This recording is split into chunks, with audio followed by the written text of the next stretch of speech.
Good morning or afternoon, depending on where you are in the world, and welcome back to the Glorium Technologies Summit. We're so excited to have you back for day two. I am one of your hosts today. I am Jenna Charlton, and I am going to be joined in just a moment by Javy, who is our other host for today's event and for yesterday as well.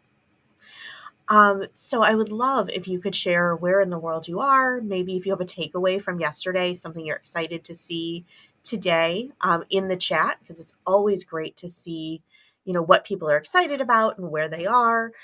This kind of virtual events get such a global reach. It's neat to see where people are located. Good morning, Javi. Good morning. I don't know what was going on with my camera this morning, but good morning, everybody. Thank you for joining us today.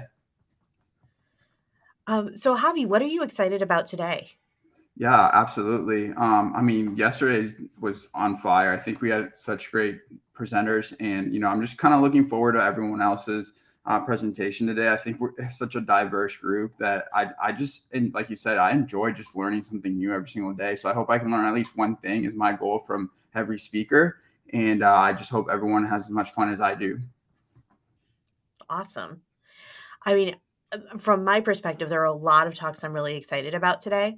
But I do have to admit that I'm really, really excited about minimize distraction to maximize results because I just looked and I lost count of how many Slack channels I have in my company Slack, and all of them are active, and it's a lot. So minimizing distractions is something that's going to be really helpful for me.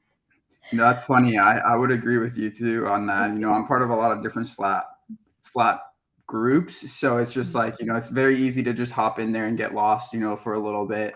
And then you look up and it's like 2 PM. Yeah, absolutely. And I will admit that I'm pretty guilty of like joining Slack communities and I'm active for like 3 days and then you never hear from me again. You're there in spirit. It's like, what happened to Jenna? And it's like, oh, sorry, ADHD, I moved on. Well, are we ready with our first speaker? I believe so. Are we ready to bring Jacqueline on?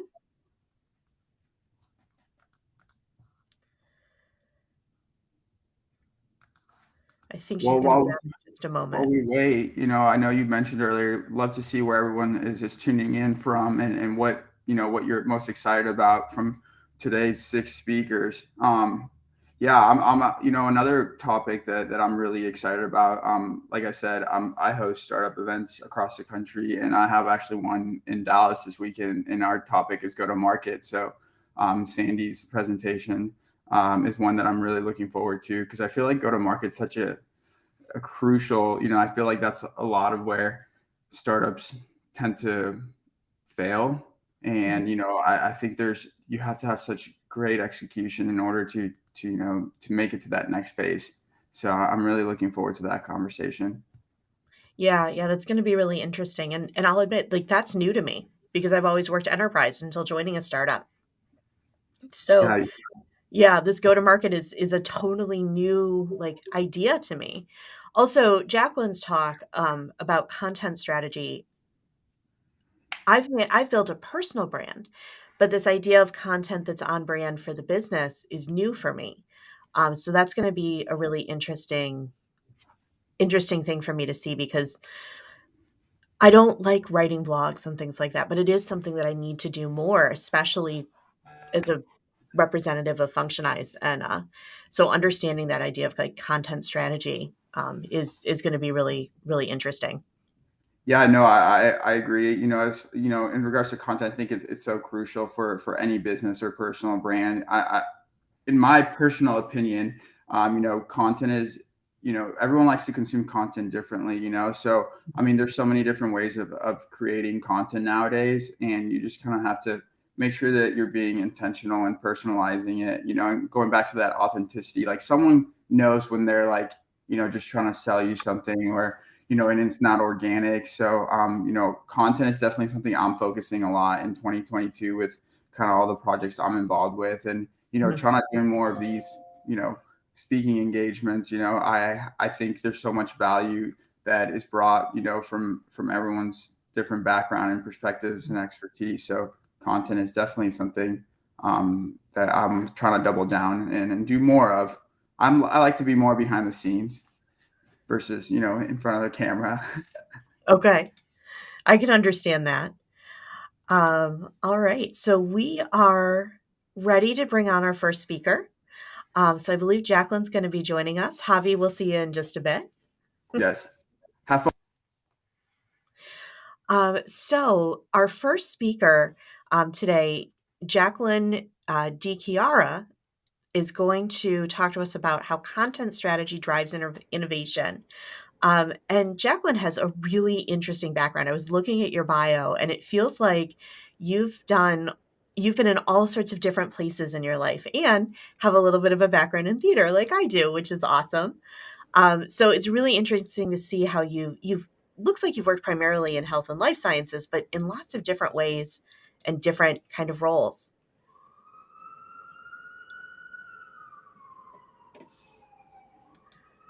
So whenever you're ready, Jacqueline, we can go ahead and get started. You can share your slides, and I'll turn it over to you. All right, I'm ready. Can you see and hear me? I can see and hear you. If you go ahead and hit the screen share, it should bring up your slides for us. Perfect. All right. Thanks, Jacqueline. All right, good to go.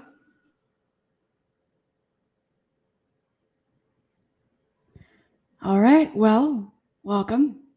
My name is Jacqueline DiChiara. I'm a content strategist. I've also worked at some failed startups, so I know firsthand how content can literally make or break a business. And the kind of content I create is top-notch, high-quality content. So what that means is it's writing that gets a lot of eyes, and it's high-stakes stuff, essentially. And it is writing that appears in all different ways. So you mentioned blogs before. I like to say publications. I think it sounds sexier, a little better, I guess.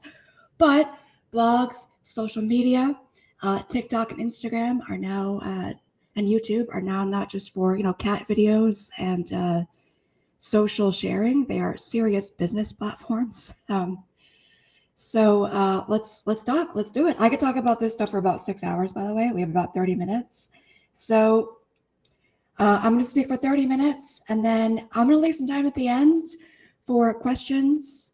If while I'm speaking, if something resonates with you, you want to write down a note, jot something down, we can bring it up later, and I will talk through what you want to talk about. So let's do it. All right. Over the next 30 minutes, we're going to talk about why to focus on voice and vision, very important. How smart content drives business strategy. I put the word smart in there purposely because I think there's a big difference between smart versus quick versus, many other adjectives you can throw in there. Why content positions you as a differentiator. So this is content that makes you innovative, that makes you stand out against what your competition is doing. And there are key ways to do this. A lot of it involves just really paying attention to what other companies are doing. And that's in a kind way, not a way of like, oh, what are they doing? But more of like, all right, I'm interested in what the market and what other companies like ours do, because I want to know where that white space is. That's kind of a buzzy phrase, but it's a phrase that makes sense. What you need to execute. What you need to execute as. Typo. Anyway, executing a solid content strategy. So the execution, the action is a key part of content strategy, and flexibility and adaptability and changing everything on the fly is part of that. I was a health and life sciences. I am a health and life sciences editor. And nothing like a global pandemic to throw into the mix to make you just really on your toes. And when you're writing about content, especially that is so new, like vaccines and unprecedented and words like that we've never used the phrase social distancing before in our lives until the last 2 years. So content strategy can change and should change. And also, what you may not realize you shouldn't do. That's going to be some of my lessons and tips and tricks. I'm, again, working at failed startups. So there you go. All right. A quick bio for context. I want to let you know kind of who I am briefly so that you kind of understand where I'm coming from. So my primary background is in the health and life sciences sector. However, there was a global pandemic into the mix, and almost every company now wants to become or be integrated or associated with healthcare in some way. If you have to take your temperature before you go into work, or make a list of your health symptoms before you go into work, health is integrated into everything. So I have written / worked for companies like Harvard, McKinsey, Bain, Novartis, Oliver Wyman. And I've also worked at very, very small companies. It's nothing like going from a company of like 10 people to going to a company of like 50,000, 80,000 people within like the same month. It's a really interesting kind of juxtaposition. And for me, the key differentiator between going from like small to really big is just the resources. So small company, like I'm doing everything myself. Whereas a large company, you have different resources. Like you have designers to help you execute the content, things like that. So we'll talk about that. All right. Why to focus on voice and vision. All right, let's talk about one word, 4 letters, not a bad word, just the word Nova. There was a car company that had a car called the Nova. Very nice name, stars, nice imagery, right? You say, oh, I drive a Nova. It sounds very cool, right? Well, they were very successful in the US, and they wanted to bring Nova to Spanish-speaking countries. And it flopped miserably. They couldn't figure out why. They're like, what's going on? Everyone loves it here in the US. Well, Nova in Spanish means does not go. So when you had a billboard or whatever, this is a long time ago before COVID, but say you had an image of a car and then the words does not go. Your brain initially as a consumer says, I don't want to purchase that. I don't want to be involved in that. Not a good idea. So what happened?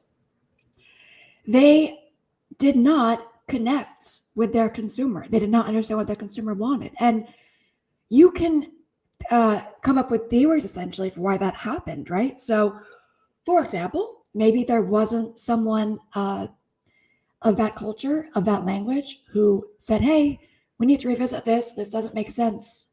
Or maybe there was, but that person didn't feel comfortable raising or flagging that issue. Because if they did, the whole campaign would be pulled. And they're like, oh, I don't want to be responsible for that. Let's just keep it going. I'm going to stay out of this, But this kind of thing happens all the time. So meaning the content on your website maybe doesn't resonate with your consumer, or the style of how your social media is developed doesn't resonate. Maybe it's too outdated. Maybe the language isn't right. Maybe it's too jargony. So think about these kinds of things in your company and don't be afraid to pull outside sources. I do this all the time as a writer. I'll say, hey, which title of this article do you like the best? Because when you're too close to it, it's really hard to look at it from an outside lens. Voice, second bullet here, means what your unique perspective is. So voice is your tone. It's also what you have to say and why. So my experience working at startups that didn't really get off the ground was that we struggled to figure out what our voice was. We were all over the place in terms of what's our product? Should we be a good? Should we be a service? Who's our audience? What does our ideal consumer eat for breakfast and why? And we'll talk about that later as well. But it's like, oh, what does that mean exactly? Like, we need to focus on what we do and why. So again, what you do and why. That's a key differentiator. Your vision is taking your voice and essentially blueprinting it out and making a strategy. So now that you know who you are and what you want to do as a company, how are you going to execute that? And I would say break that out into the week, the month, the year, the decade, and then don't be afraid to pivot on the spot as things come up. So we'll talk about that. So let's go to the next slide. So how smart content drives business strategy. This is killer. So business strategy drives innovation. It drives revenue. It drives, or I guess sparks happy consumers and happy employees and happy teams. So what does really good content look like? Number one, it's human facing. It sparks emotions. Just like that Nova example, spark negative emotions. You have like 2 seconds to reach someone and to generate an emotion.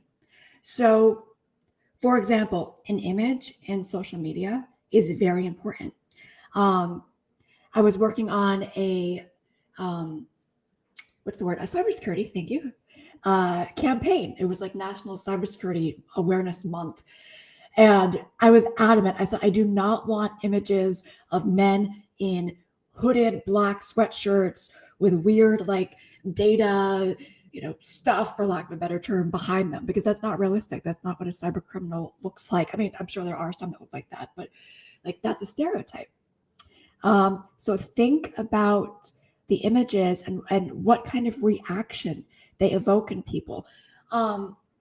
This is something that companies do all the time. For example, here's my water bottle, right? It's plastic. It is a very conscious decision on behalf of companies, especially like the beauty industry. Like if you purchase a moisturizer, for example, or even a shampoo bottle, if it's priced higher, it tends to be glass versus plastic because it feels heavier. So this plastic bottle that I'm holding, it doesn't feel heavy. It doesn't feel luxurious, right? It's the exact same thing with content. If it feels luxurious, whatever that means for you, doesn't necessarily mean expensive, you're going to react to it better. Also, good content is well written. It garners respect. Depending on your audience, if your audience, for example, like the audience I tend to write for are very well educated. They're physicians, they're physician leaders, they're healthcare executives. I better believe I have my information correct when it comes to medical information, for example. Because if you're a doctor, and like in an article I was writing, for example, we were writing about something about like biotech, and I didn't understand. Like I wanted to make sure that the image that I had of test tubes and all that kind of sciencey type stuff was accurate. So I literally reached out to someone and said, hey, is this accurate for your job? Like these test tubes, when I type test tube into some stock image site, does this make sense? I did an article once where I interviewed a top US Army leader, one of the most respected women in the Army. And I wanted to make sure the stock image I showed of someone saluting meant something. Like, what does that salute mean? Am I offending people by accident, unintentionally? So I reached out to an Army group in my company and asked them. So that also, like, that's what well written means as well. And you have to think about that, not necessarily where it drives you crazy, but you have to be aware of that and flag things early. Because if you make a mistake, you end up being one of those companies who gets blasted on Twitter. You don't want to do that. So smart content is also very simple to consume. People are freaking tired right now. We have a global pandemic. We have war. We have so many things right now happening. And it's just the nature of the world. Like, look at your email, right? You mentioned earlier on the intro that you have so many Slack channels you never use, right? I mean, there are times I'm in a meeting, I have some marketing call on my cell phone, someone's messaging me on Slack while I'm getting emails. It's like I'm getting pinged from 19,000 different directions, and people are tired. And also, you don't know people's circumstances just in general with politics and safety and climate change, and there's just so many things going on right now. So keep your content simple, easy. Use language that makes sense. Words, if you can, it's not about dumbing things down, but it's about making it so that someone can easily understand it without having to think too much about it. And that's your touch point. So why content positions you as a differentiator? It's your opportunity for people to find you. Someone goes on your website, they come across your social media post, or they come across a video you created on YouTube. Just like what I'm saying right now is going to be recorded. This is going to be up on YouTube somewhere, up online somewhere, right? And it's like, well, how is it going to be branded, right? Like many times you come across a company where they have a YouTube channel, they have videos that have been up there for 3 years. The videos have like 20 views each, right? Like, why is that? Is it because the content isn't like marketed well? Is it because they put the content up and they do nothing to promote it? Think about that. People can engage through content that ideally informs, entertains, and persuades at the same time. This is the golden rule. Your content should inform, entertain, and persuade. By entertain, I don't necessarily mean smoke and mirrors and things like that. Entertain just means it's interesting to read. So is there a story you have to tell that where you can pull details out where you go, oh, that's really cool. That's really interesting. I never thought about it that way. Say you're a tech company. Say you do wearables, for example. Is there an interesting user experience that you've heard about that you can profile? Is there a leader on your team, or just anyone on your team? It doesn't have to be a leader necessarily, who has a really interesting story they want to share about their experience building or designing your product or service. Highlight that, feature that. Think about the Ritz-Carlton. So there's a gentleman named Horst Schultz. I heard him speak once at a conference, and he is super into consumer touch points. I was fortunate enough to stay at a Ritz-Carlton for work last year, and I was super into like looking at what the Ritz-Carlton did psychologically after hearing him speak. So, for example, I was at the hotel. I was trying to figure out how to work the elevator. I couldn't figure out how to do it. Simple thing, right? You push the button, it wasn't working. Within like 12 seconds tops, some gentleman came over to me and said, "Excuse me, this is the freight elevator. The other elevator's right behind you." I said, "Oh," and because it was a nice hotel, I couldn't tell it was a freight elevator. It looked very fancy. So anyway, but they noticed very quickly that I was struggling. When you go to the Ritz-Carlton, within something like 6 minutes, they have it exactly timed out. You will get a phone call when you check into your room. "Hello, is everything okay? Did you need anything? Everything good?" And they do that because they want to minimize the pain points, right? You go on Amazon, you order something, you ever got this little card that comes with the product that says, please leave us a 5-star review, or if you need anything, please write to us, email us. That's because they don't want to get like a negative Yelp review or a negative Amazon review that can destroy your company. So how do you carry that into what you do for content? Well, every interaction that you have with a client or a customer is meaningful. Treat that interaction very carefully, because like your emails to someone, that's your content. It doesn't have to be necessarily client facing or public facing. Your interactions with someone on the phone, that's client facing. That's your content. That positions you as a differentiator. Every single touch point matters. So that's something to also think about. All right. What you need to execute a solid content strategy: an editorial calendar that constantly changes. So when you're thinking about what your content strategy looks like as a company, as a business, as a team, even when you're personally branding yourself, like you're redoing your LinkedIn, things like that. Think about your talking points. What interests you personally? Also, what interests your audience? They might not align. Ideally, they should. There should be some overlap. Ideally, there should be a lot of overlap. But think about that. Find the right medium, the right resources, and the right writing style. So what's very common is companies say, okay, we need a blog.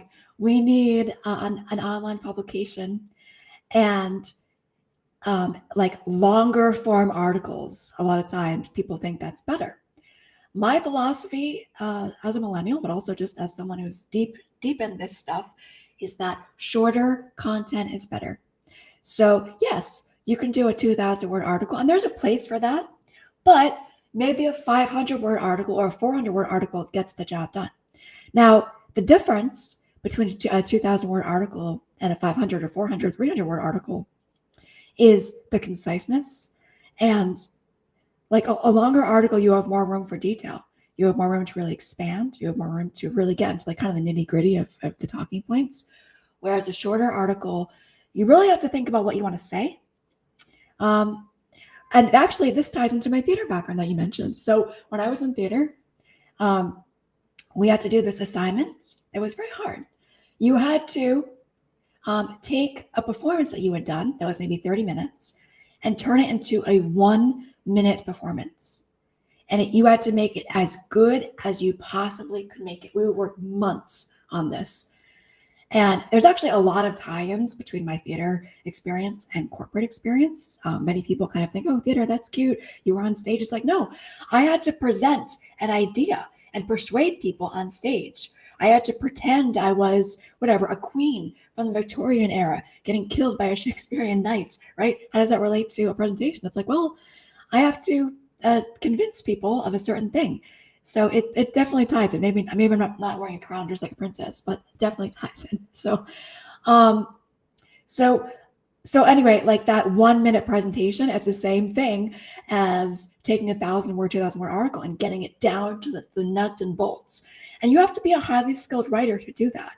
And you can start backwards. You can do the short article and then go into the longer form. But think about that. Think about how long you want it and where you want to put it. Find out which people's brains to pick. So that goes into like, who is going to be creating the content? Is that going to be someone in your team? What's their personality? Are they a good writer? Also, writing is not just sitting at your computer and typing. Writing can be having a conversation with someone and recording them and then pulling out their talking points. For executives who are very hard to pinpoint, they have very tough schedules. It's very hard for me to get even 5 minutes on the phone with them. I have some strategies. So one thing I've done, I said, oh, okay, you're going to board a plane at the airport right now. That sounds very luxurious. I met during COVID, but anyway, can you send me a voicemail, 3 minutes, telling me what your talking points are for this article? Because I can't write it unless I know someone's exact targeted viewpoint, and then I can fill in all the gaps and do all the research, with what I know about the industry. So you can literally ask someone, can you send me a recording of yourself talking on Zoom? Like turn your screen off so you just see a blank screen. That's writing. And sometimes people feel more comfortable doing that. Like right now, for example, I don't see anyone. I'm looking at my slides. So is it like more comfortable doing that? I don't know. Depends on someone's personality. Just food for thought to give you some ideas. All right. Is that wrong? What you may not really just shouldn't do? Sorry, maybe that's double negative. Anyway, I made these last night at midnight. Anyway, what you shouldn't do. That's what that should say. So don't focus on the consumer. Now, you want to obviously be aware of your audience and what their needs are, but I've worked at companies where, all right, what does our consumer eat for breakfast on a Tuesday? What do they look like? What do they need? Why do they want our product? Why do they need our service? And there's value in that, of course. I mean, if you watch Shark Tank for 20 minutes, there's a lot of talk about that, right? But I think people get too caught up on that where they're not focused on, well, how do we reach the consumer? Like, how do we connect with them? How do we engage with them? So that technically is part of focusing on the consumer, but you have to expand your viewpoint on that. Don't turn your nose up at social media touch points. So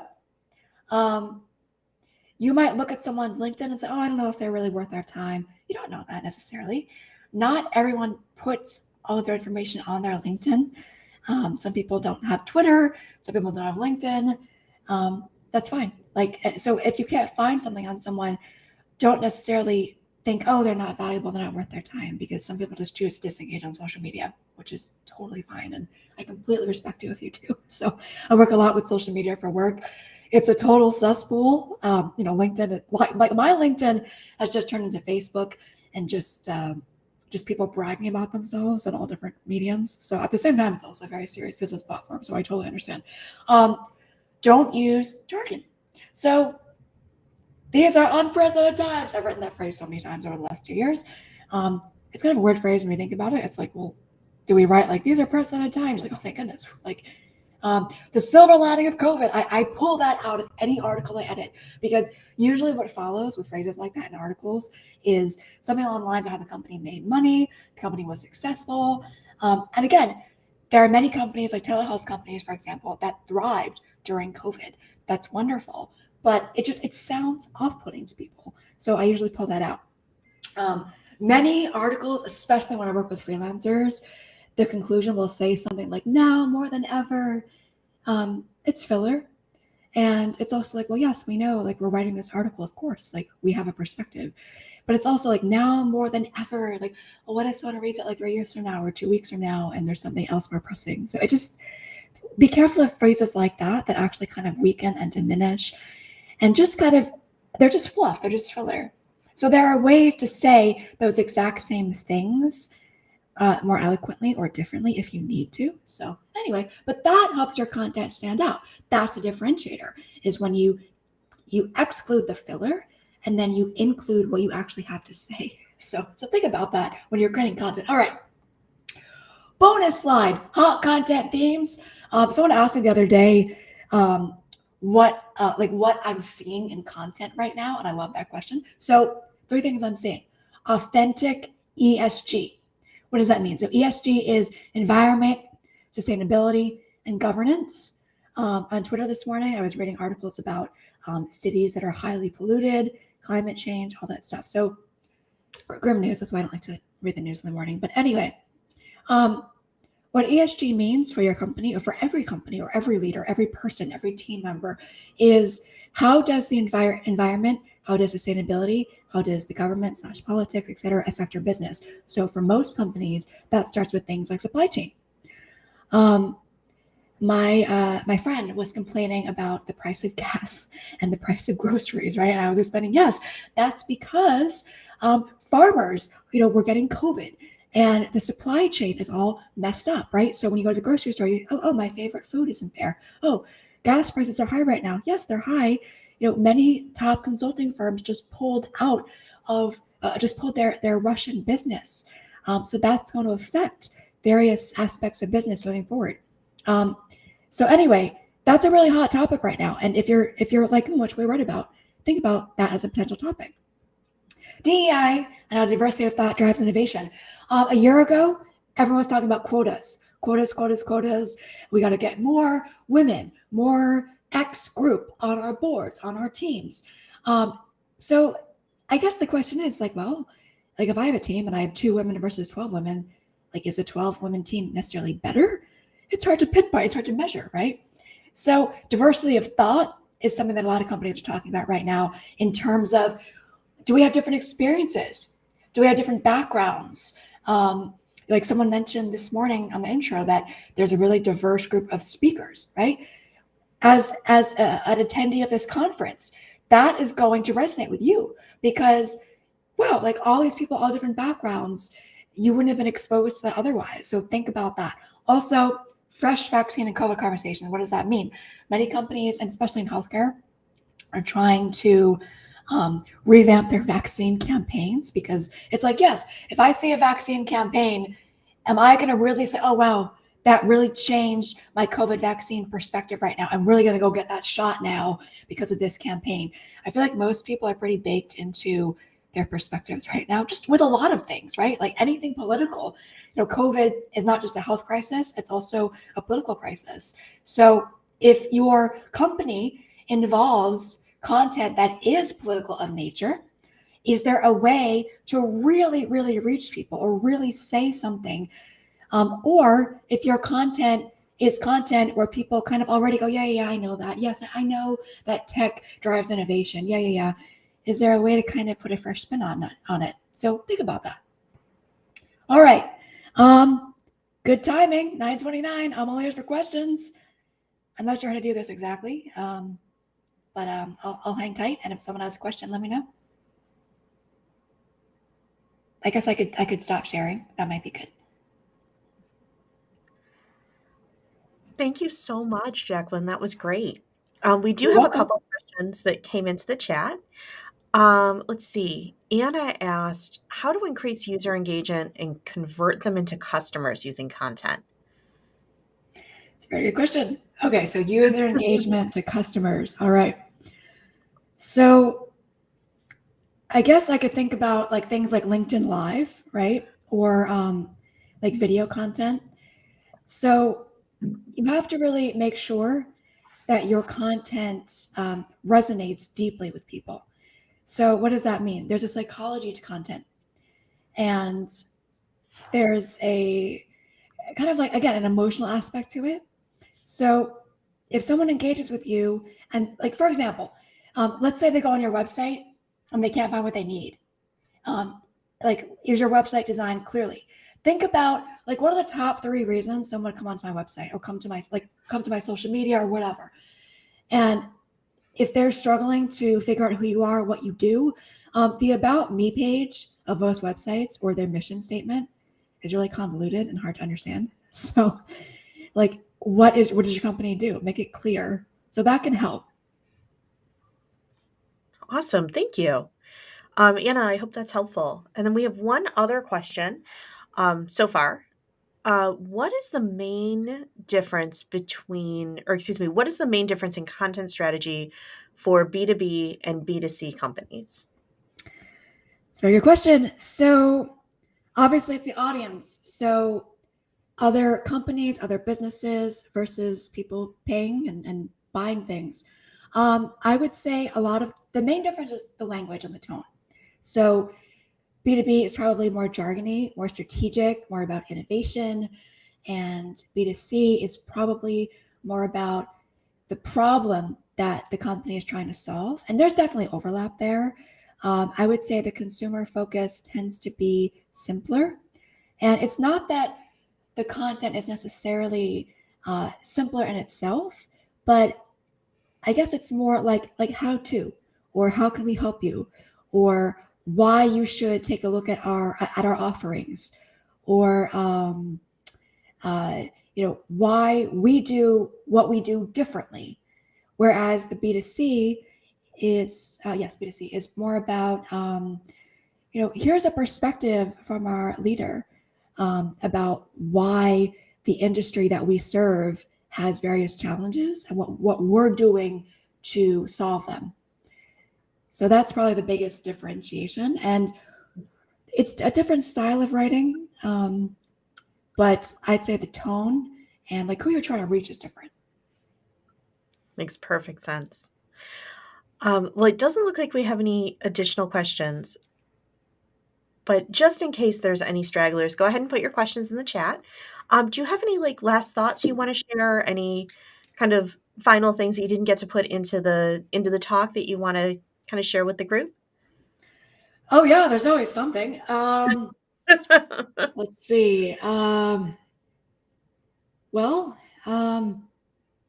Yeah, we could talk maybe about like social media, because that's a great place for content.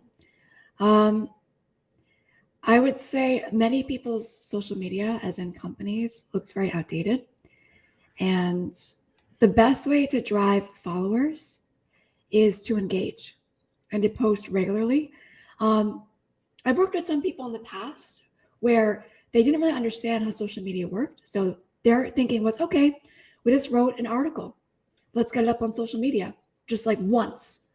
And you say, okay, that's great. Let's publish it next Tuesday. Let's publish it like 3 times this week. Like get the same article going like numerous times. Many people think that their LinkedIn feed, for example, is like a web page. Like you can post the same thing over and over again. Like not to the point where you go on and it's obvious, but like the reality is like no one's going to go on your LinkedIn and notice, except for like the editor, that you posted the same thing like 4 times in the last week, as long as you kind of space stuff out. So think about that as well, like, because it's not just what you write. It's like, what do we do next? Like, how do we get this out there to people? So for many people, that's social media. So don't be afraid to really, get yourself out there. What you were saying about social media, I have one quick follow-up question, and Javy does as well. Sure. How important is community when you think about social media and like community building for your brand? It's really important. The first thing you should do when you make a social media account is look at what your competition is doing and reach out to people. Like for example, I have my own podcast. It's called Enoughism, and it's about meditation and mindfulness. And like the first thing I did is I reached out to other meditation podcast hosts, and because I want to know what they're doing and what they're working on, and we'll be on each other's shows. We'll host or be guests on each other's podcasts. And when you have really deep interactions with other people in this space, like I'm very, very friendly with other healthcare reporters because I just think it's interesting. Like we're doing the same exact thing. We're both writing about a global pandemic right now. Like, how are you approaching it? And, I was at a conference once reporting, and there was this other reporter next to me. He had like 5,000 screens on 8 computers open at one time because he had to report on Twitter live. And that was his strategy. And like, I learned that. So you're going to learn things from other people in this space. Don't be afraid to follow other companies online who are competitors. Don't be afraid to reach out. If someone messages you on Twitter or LinkedIn and says, hey, I like this post and it's valuable, like reach out to them or respond or like the post. I've worked for some companies where they're so afraid to engage on social media. It's like, no, like reach out, do it. Also, don't worry so much about getting your posts approved on LinkedIn or social media. Like you want to make sure that the posts are professional and that the tone is right, but just get stuff out there. Like just post, just get it up, get it out there. This way, your chance of reaching more people is real because it can take just one person with a lot of followers to share something. And then that's it. Like all of a sudden you have much more exposure. So social media is a weird place. So don't be afraid to just get stuff out there. Now let's go ahead and answer that question that came in. I can hold off. Okay. So Anna asked a follow-up question. What are the most common mistakes companies make when creating a content strategy? We've got about 3 minutes. All right, I can talk about it in that 3 minutes. Thank you for your question. Common mistakes, I would say, is trying to do too much at once. We need a blog. We need a podcast. We need to revamp our social media. We need thought leadership pieces. And then they don't realize how much work it is. Like a typical podcast, I would say, takes maybe 12 to 15 hours to put together. And you tell that company is like, oh, wow, that's a lot. A company says, oh, I want to do a podcast a week. Okay, that's a lot of work. And you can do it in 10 hours. You can do it in 5 hours. You can do it in an hour. It's not going to be as good. You're going to lose engagement really quickly. So really focus on what you want to do. And then like start with one post a month or one social media post a week. And then you'll basically develop blueprints or templates and figure out how to make things easier and simpler on yourself. Like maybe a 3-question Q&A is way easier than a 12-question Q&A, Figure out what you can borrow and reuse. So if there's a social media quote card, with someone's name, like, can you just lift that and just change the text on it and just swap in a new headshot? That will save you time. And then also figure out if you can make things shorter, because this way, like you can always build off of it. You can always scale it up. You can always go from, 1 article a month to 3 a month. And then also when you're thinking of your content topics, like what you want to write about, pass it by people. Like don't just have a marketing team or just 2 or 3 people who decide what to write about. That can be informal. Even if you're talking with your friends, like, hey, would you read this article? Like if I wrote it. Also make sure, like, I think that the best content is content that doesn't just resonate with people in your industry. It's content that the average person would have some kind of interest in some way. So if you're a tech company, like how does your technology really improve people's lives? If you are an energy company, like why is sustainability important? Like think about kind of the bigger issues that you're trying to solve. And then like don't be afraid to really step back and say, okay, is what we're doing sustainable? Should it be? Should that be an article? Like, why does sustainability matter? So you can also work backwards, think about like a really big, broad topic like climate change or whatever. And if that doesn't resonate with you, skip it. Find something that does. And then Jacqueline, do thank that. you so much. I'm so sorry, but we're going to get behind. What I That's would all right. suggest to everybody is connect with Jacqueline. All of her contact information is available through the site for the summit, and I'm sure she will be happy to answer follow-up questions. Speaking for her, and That's now I'm going great. to pass Thank it you. over to Javi. Thank you so much, Jacqueline. Thank you, Jenna. Thank you, Jacqueline. That was awesome. Hope you have a great day. Thanks for joining us. Hey guys, how's it going? Hopefully everyone got I got a lot of notes on that one. Really excited for our next speaker. I'd like to bring Taylor Shanklin. I hope I did not mispronounce that, Taylor. I apologize if I did. Taylor is CEO of Barley, a TEDx speaker and a podcast host, and she'll be joining us today and talk about how to minimize distractions to maximize results, something I probably need a lot of help in. Hi, Taylor. How's it going? Hey, it's great. How are you doing? Can you hear me okay? I sure can. Excellent. Cool. Well, it's good to be here. And I loved what Jacqueline said about keep it short. I think that is really great advice as content. So I really enjoyed listening to everything she had to share. Amazing. Well, I'm going to hand the mic over to you. You have about 39 minutes as of now. Okay. So feel free to use that to speak, or if you want to do Q&A as well. But we do have a hard stop at 10:20 Eastern Great. time. Sounds good. Okay. Thank you, Taylor. Hi. Good to be here, everyone. Today we're going to talk about the power of no for your startup. And please chime in and ask questions. And I do want to leave time for questions at the end and keep this conversational, because we're going to talk about some culture stuff today that's going to help you reach your goals. No is a word that we often feel icky about saying. We think people won't like us if we're the no guy or gal, right? How can we innovate if we say no to things? We're a startup. Don't we need to have an open mindset, a yes mindset? But I'm here to tell you today that no is not just for toddlers who don't want to eat their peas. No is for innovators like us who want to achieve big things. So today I invite you to take a breath and think about the power of no so that you can say yes to the right things.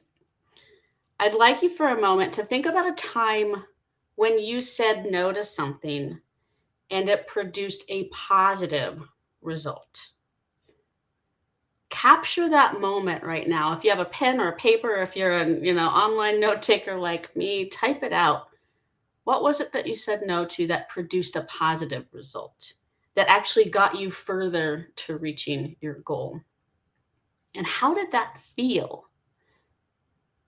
Now I want you to think about a time that you didn't say no, but you probably should have.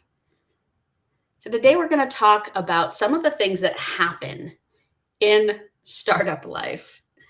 We're all in it. I started a startup. My company, Barlele, we are our branding and marketing team, and we're a startup right now. And I've worked at many startups and experienced a lot of things in the startup world and community, both as a founder and as an individual contributor. And so I want to share some of the things that I've learned that we maybe should say no to more so that we can say yes to the right things. So let's talk about, and I went ahead and did this. So let's talk about the fact that we often live in a state of productivity dysfunction. We often feel busy and we think we're being productive, but we're not actually being productive. We're just simply busy and we're doing a lot of things and we're maybe pulling 80-hour weeks and we're maybe sleeping at cots in the office, maybe pre-COVID. I've seen that happen before in the startup world. And when we're living in that state of what I call pretend productivity, it wears on our physical, mental, and emotional health. And when your people at your startup are constantly worn down physically, mentally, and emotionally, they don't actually produce great results for the company. It does affect all of our ability to actually innovate and actually show up as our best selves and actually reach the company's goals. Let's talk about some of the things that we need to consider when taking a leap of faith into a startup. I started my career in larger corporate spaces. I worked for larger companies. And then in around 2015, that's when I went full on early stage startup mode. And when I did that, I had to think about, and I kind of thought some of the things that I would get from that experience would be balance, more energy, because I was excited about doing something that I was passionate about that was early stage, and ambition and passion. These are all things that many of us who are drawn to the startup world or who have founded a company maybe are either looking for or want to achieve and want to tap into more in our startup life. Oftentimes, and those are great things, but oftentimes let's talk about what really happens. And today we're going to kind of drink some truth serum for a little bit. I've got a cup of coffee. If you've got something, I'm going to invite you to take a sip of truth serum with me. Because what happens often is we have big goals and big hopes and big dreams, and we're ambitious people. And we try to juggle all the things, but there's only so much time in the day, right? We're also often trying to keep up with the Joneses or the startup next door. Well, this is what they're doing, and we got to, compete with them. And there's a lot of keeping up with the Joneses that happens that we think is driving our people, right? That we think will make us get better and innovate faster. We're chasing these words: revenue, valuation, quota, KPIs, over and over and over and over and over. These words come into our heads. We hear the board say them. We hear investors say them. We hear the CEO say them, right? Like, these are the numbers and the goals that we have set that we have to achieve. Now, what I have found in life and in work is that these things don't actually motivate humans. If your only focus is on these things, revenue, valuation, quota, KPI, and driving towards that, your people aren't really inspired. And that's when the burnout starts.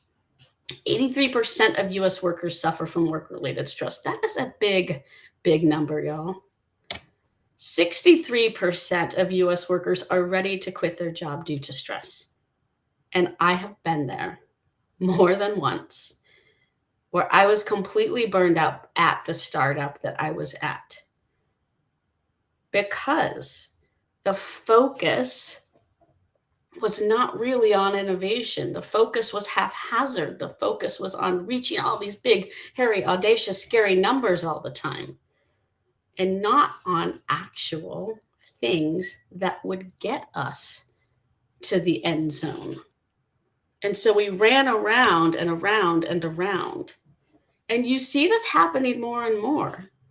Everyone's been talking about the Great Resignation.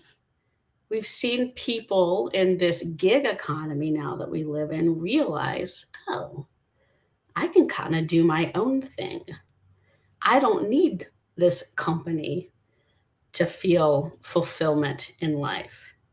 And so I think the reason why I want to share this truth serum today is because if we can do a better job at our startup of supporting our people with the right process and the right priorities, and focus on the right products to build and sell, and embrace a culture of more positivity, I think we can actually get to our goals. I think we can actually avoid a lot of the burnout.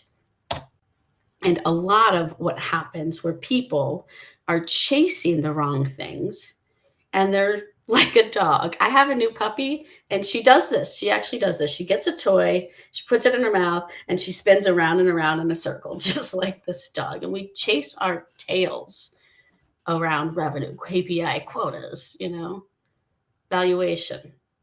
We chase our tails around those things and we think that that might motivate our people to get us to the goal that our board expects or our investor expects. So let's really speak the truth here and talk specifically about what some of these productivity killers are in the startup world. This might shock you at first. People, priority, and process. Okay, let's get into this. It's not people as the productivity killer. It's people spending their time on the wrong stuff. People acting like the dog, chasing their tail, going around and around and around and around. And what is some of that wrong stuff? Well, I've seen it a lot in the startup world. It's a lot of gossip.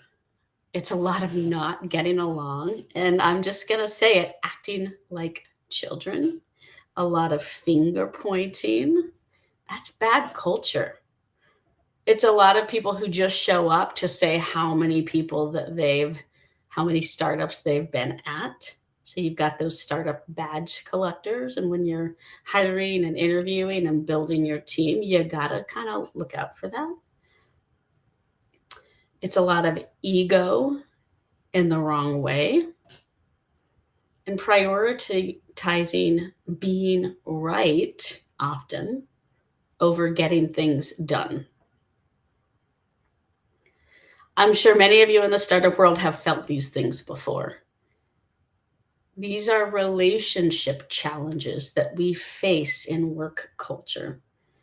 And I see them often more so in startup world, right? Because we are hustling and because there is a lot of pressure and there is a lot of stress. And so sometimes it makes us act out and do these things, right? Because we are stressed about reaching the goals that maybe our investor has set for us.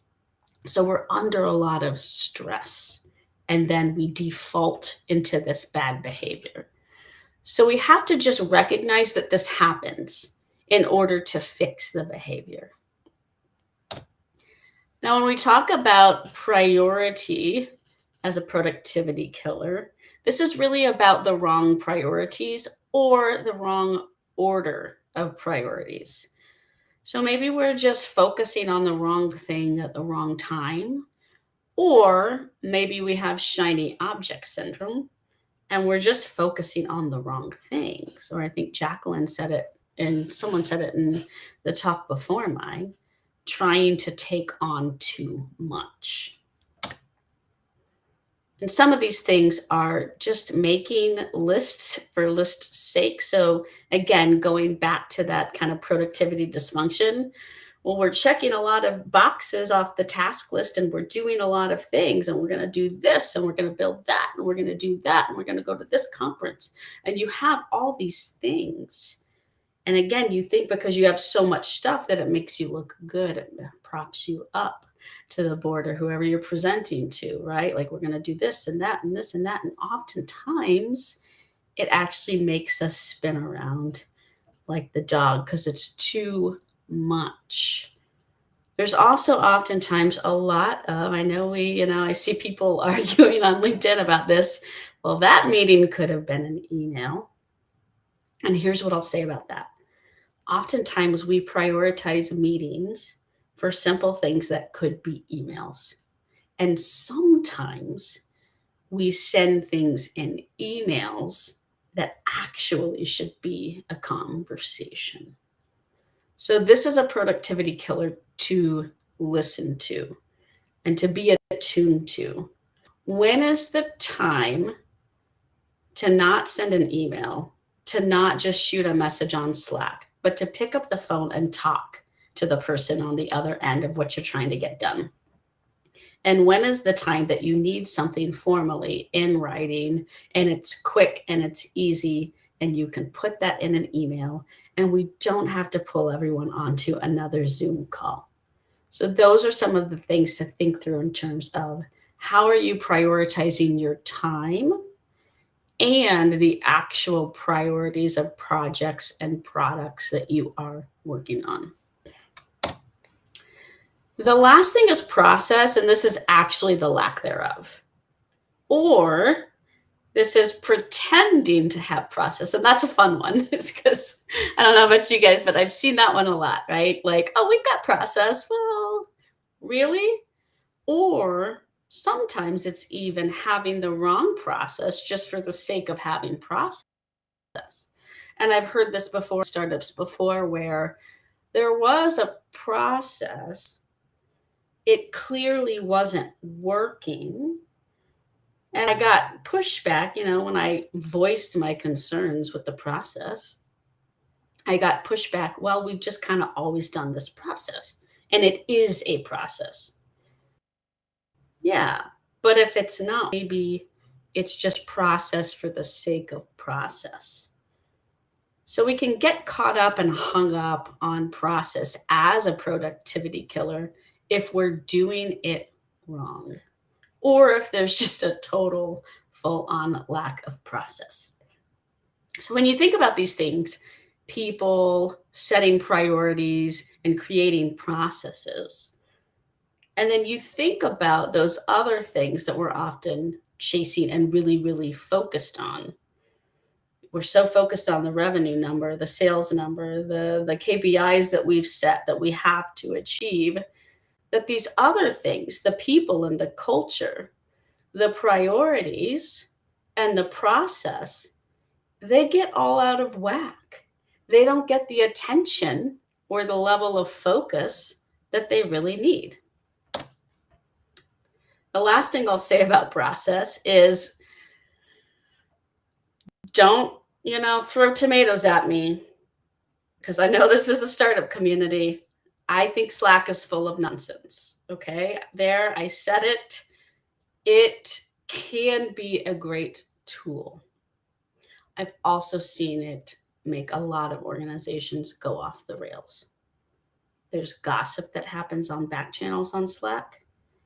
When you're thinking about process and trying to follow actually what's going on, there's a lot of conversation and things that happen in these long threads on Slack often because people are conversational in it, but then you lose the train of thought and you lose the thread. So I'm not here to say don't use Slack, because it can be a great collaboration tool. And it can also be sometimes a good team building tool, right? For people, especially in this virtual world, to get to know each other, to have that water cooler talk. But Slack should not be the end all be all communication channel. And that's my point here with Slack today, is there is a time and a place to pick up the phone and have a call, to send an email. Use Slack for conversational things and for positive culture building, but don't use Slack as your documentation tool or the end all be all of everything. Because there's been so many times where there's been a huge long Slack, thread. Well, I send it to you in Slack. I get 500 Slack messages a day. Some of us do. How could I possibly see all of it and keep up with it? Right? And the last thing I'll say is Zoom overload. And this goes back to the meetings that could be emails. We should not and we cannot expect our people to be on 8 to 9 to 10 hours of back-to-back meetings all day long. It is not healthy. It is not actually allowing people to have the time and the space and the brain energy that they need to produce the great product that you're building, to focus on building the right relationships for your company, or to put the right processes in place if all we're doing is jumping on a Zoom call all day long. All right. So those are some of the issues. That's some of the truth serum. We have to identify the issues in order to fix them. So what do we do about it? And by the way, feel free to just chime in and interrupt me and say something if I've missed anything on the live chat, because I get into a mode of talking and I am happy to be interrupted if I need to stop and pause for a minute. What do we do about it? First thing you can do is take a deep breath. It's all going to be okay. There are solutions. There are solutions to these culture issues and these culture problems that we have often in the startup world. Again, I go back to the power of no. If we start to say no to the things that are wrong for us, all of those things that we outlined, if we start saying no to all of these bad habits, we can start freeing up the time to say yes to the right things. How do we do that? And what are the right things? And here's what I'll say. Revenue, valuation, quotas, KPIs. These things fall into place when you focus on the right things that actually motivate and support your team to succeed. I'll say it again. Revenue, the sales numbers, the big, hairy numbers, the KPIs, those are often in the forefront. I fundamentally believe and have seen this work when you focus on the right things. And I'm going to get into those. The revenue comes, it falls into place. Getting all of the other right pieces of the machine working together in tandem and well-oiled makes the sales possible. It makes the great product get built. It makes all of these other things come in line. But we have to place our emphasis on these other things to get the machine working better, or else we are always going to be missing that revenue number. And again, that's just a little bit of truth serum. I've seen it happen time and time again. When that's the only focus, the other stuff in the machine, the other parts don't work. And then the revenue never hits, right? But if you get the other machine parts well-oiled and working together, that big important number, the sales, the money, the stuff that we do have to hit, it does come.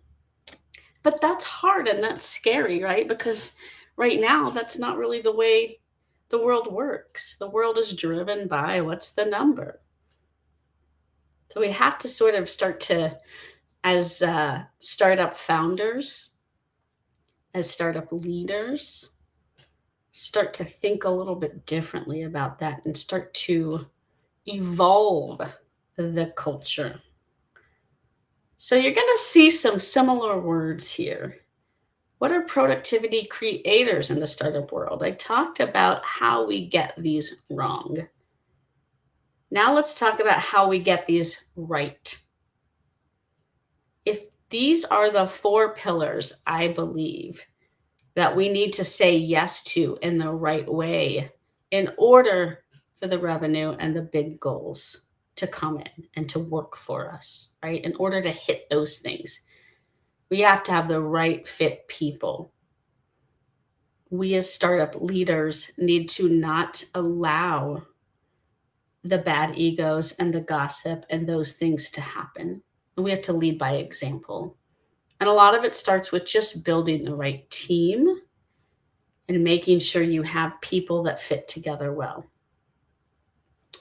Once we have the right people in place and kind of working alongside of this, it's really important early on to develop process that supports your people. Not process for the sake of having process, but process that works. Then we need to focus on the right priorities, and you can use your processes to prioritize appropriately. This gets into the weeds of things like project management tools, how you run your stand-up meetings, how you do your sprints, things like that, right? But it really is fundamental at the beginning to get these things right. And lastly, product. Are we building products that are a good fit for the people, process, and priorities you have in place? And that might sound a little bit backwards to you, because a lot of times we start our company with the product vision. This is the thing, the great big thing I'm going to build, and I'm going to sell it for a lot of money. That's often where we start in our heads. If we have the right people, processes, and priorities in place, we'll build the great product. We'll build the right thing. But you have to make sure that's a right fit too. You have to have the right people in place for the product that you're going to build. And again, then it all comes into place. It all starts to work. Let's also think about, how do you get people who you have excelling? I'm a big fan of Clifton Strengths Finders and the work that Don Clifton did, where he said, you know what, people, like, we kind of got this wrong in our culture. We often say, if you're bad at math, just get a tutor and do more math. Or if you're bad at this, focus on your weaknesses. He said, hey, why don't we really start to flip the script and understand people's strengths and then help them excel at what they're already naturally gifted at? And if we do that, and we align people to work on things that they're already really gifted at, and then we surround each other with people that are gifted at other things, it'll just work, right? And so when you think of your startup and your team, a lot of this is about having a lot of emotional intelligence and self-awareness about maybe what you're good at as the founder and where you need people to fill in your gaps, or looking at the people on your team or the team you're trying to build and understanding, what strengths do I need and how do I find all of those strengths, and focus people intentionally on their strengths and not trying to make a square peg fit into a round hole. Culture really matters. I like this quote from this article recently that I saw in Fast Company. It said, the whole intersection of work and life is a major influence over why people are attracted to a new employer and choosing to leave another. Something organizations need to become more mindful about is how work and personal life now blend, and the role employers must play in supporting the whole person and not just the worker. And I know sometimes some of this stuff, we're busy, we're in our work life, we're just trying to build a product and make money. And like, this stuff can sometimes feel fluffy, or you might think, you know what, just go do some yoga. But this stuff really matters because we actually do spend a lot of time at work. I spend more time talking to my team than people in my personal life because work takes up a good portion of our day and our week. And it's what we put a lot of effort into. And it is where we often get a lot of fulfillment and a lot of joy. So focusing on the culture, and again, going back to the people and making sure you have people fitting together well, and you're supporting positive interactions and positive relationships, will help you keep your good people. Because what we don't want is, we don't want that churn. We don't want unhappy people. Unhappy people leave. And unhappy people who leave mean we take another step back and another setback, and we have to start over again. And if we're trying to deliver great results and innovate quickly at our startup, how can we do it if we have unhappy people who are leaving all the time? So that's why this stuff does affect the bottom line and why it does matter so much. I won't go through all of these, and I'll leave my slide deck. I know we're coming to an end, but I think that these are interesting things for us to be mindful of in the startup world. People do have a choice. There is a reason the Great Resignation is happening, is they're realizing so much more the choice. And so read through these things when you have some time to sit down and think about this, and think about, like, are you supporting people with these things that they need? The modern professional wants these things in their life? Are you an employer? Are you a startup that can help to give these things? Maybe you can give a ping pong table, but that doesn't matter to humans at the end of the day. People want to have a voice. They want to have a choice. They want to show up. They want to feel respected. And they don't want to deal with egos and gossip and nonsense. And that's just the truth of how people work. But you have to think about, who are you and what do you do? What is your role in your startup? It starts with the leaders. Leaders need to lead by example. If you're a leader at your startup, I want you to really sit down and take that moment of pause and that breath today and think about these things. Are you leading by example positively, or are you sniffing out that there are some of these issues happening and you need to nip it in the bud? Everyone needs to communicate. Good communication within your startup will make you reach your goals. Everyone needs to be able to listen, whether you're at the top or you're the person running the errands. Everybody needs to be able to listen to everyone and having an open mindset. If you're the leader, I want you to listen for these productivity killers, signs and symptoms. Say no when you hear them. Catch them early on before they create a toxic culture at your startup. Before you become the startup that everybody's leaving because it's toxic. Say yes to people, process, the right prioritization, and building the right products for all of those other things. Lastly, I'm going to close out and leave you with this. My mantra in life is minimize to maximize. I use this in my personal life. I use this in my work life. It's what my TED Talk was about, if you want to go watch it. Minimize to maximize is about focusing on the right things and dropping the wrong things. It is about the right things. It's about doing the right things, delegating things that shouldn't be on your plate, and dropping the things that are just flat out wrong. And I'm going to skip ahead a little bit here because I want to leave a couple minutes for questions. And I want to just say that rewarding journeys in the startup world and the startup life, it's 1,000 baby steps to reach your goals. So enjoy the journey, enjoy the rewards of the process and the joy of the process, and taking one step every single day. And don't forget to breathe. Very important one.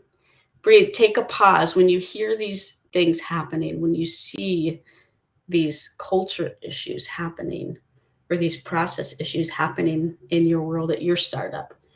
Take a breath and take a pause to work on fixing those things.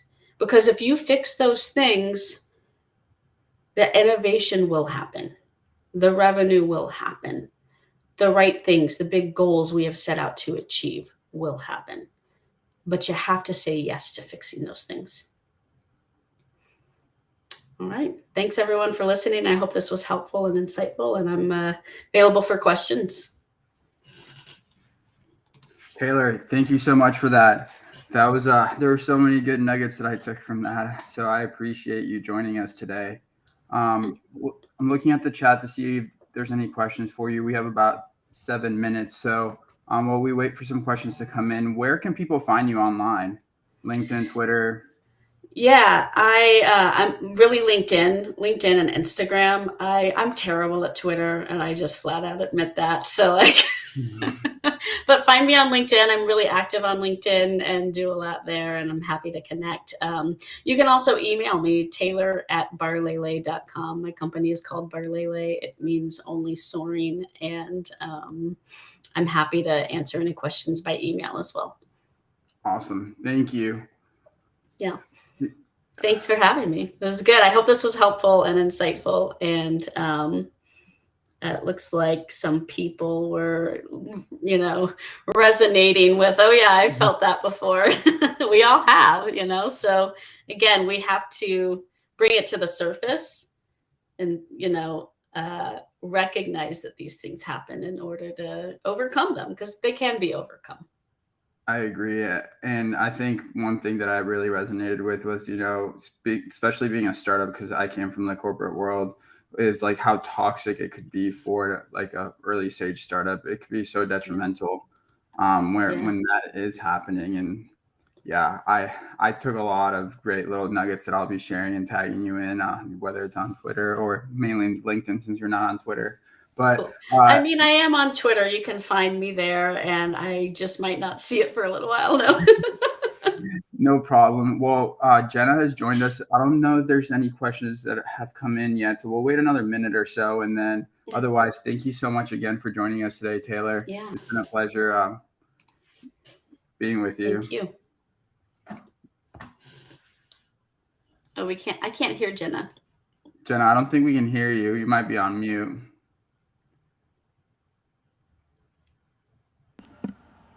Can you hear me now? Yep.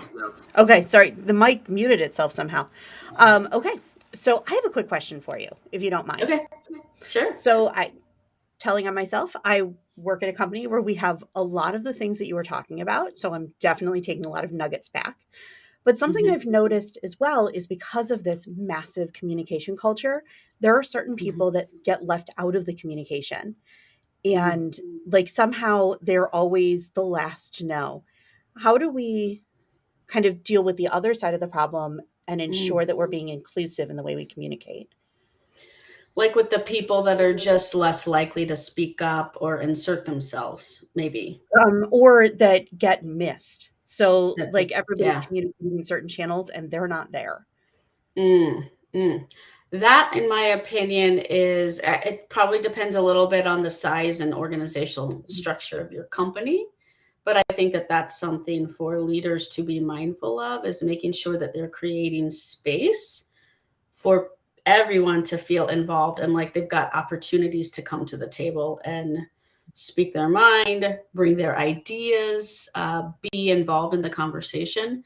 It certainly does happen a lot where people get left out. And I think that it really is the manager and the leader's job to say, I need to create some space at some time, even if it's once a quarter, where we do everybody gets to bring their ideas session, right? Or we do some sort of a virtual whiteboarding thing where everyone gets to start to put in their ideas and then we're going to talk about it. I think that that's one of the ways that, again, you can do that. Helping people know that they can feel confident in coming and to the table and voicing their concerns. Again, that's kind of a culture thing that oftentimes it does have to start at the top with good leadership. And so that is why I think it's important for leaders to work on themselves as leaders, to drive a better culture and to even identify their own leadership weaknesses to fix those things. Hope that helps. It's tricky stuff, Yeah. When it gets to be like massive communications, there's always people who get left out, and figuring out how to address both sides of the problem is tough. Yeah. I don't know if we have enough time for this question, but maybe some food for thought. What is your perspective on like the founder or CEOs having like an open door policy, and for at least for transparency and communication, because I feel like a lot of people are afraid to speak up if something is wrong. Yeah. I mean, I support it, that's sort of my MO. Like, I'm very much an open book and say, like, come talk to me. I think clearly, like, there are things that, like, there's levels of transparency, and then there are things that sometimes, like, the CEO is just not going to be able to tell everyone in the company, right? Like, that's just life. Like, there are things that, like, only a few select people might need to know as things are happening, right? And so that is just life. But I think it is good to have people feel like they can go and communicate even up to the top.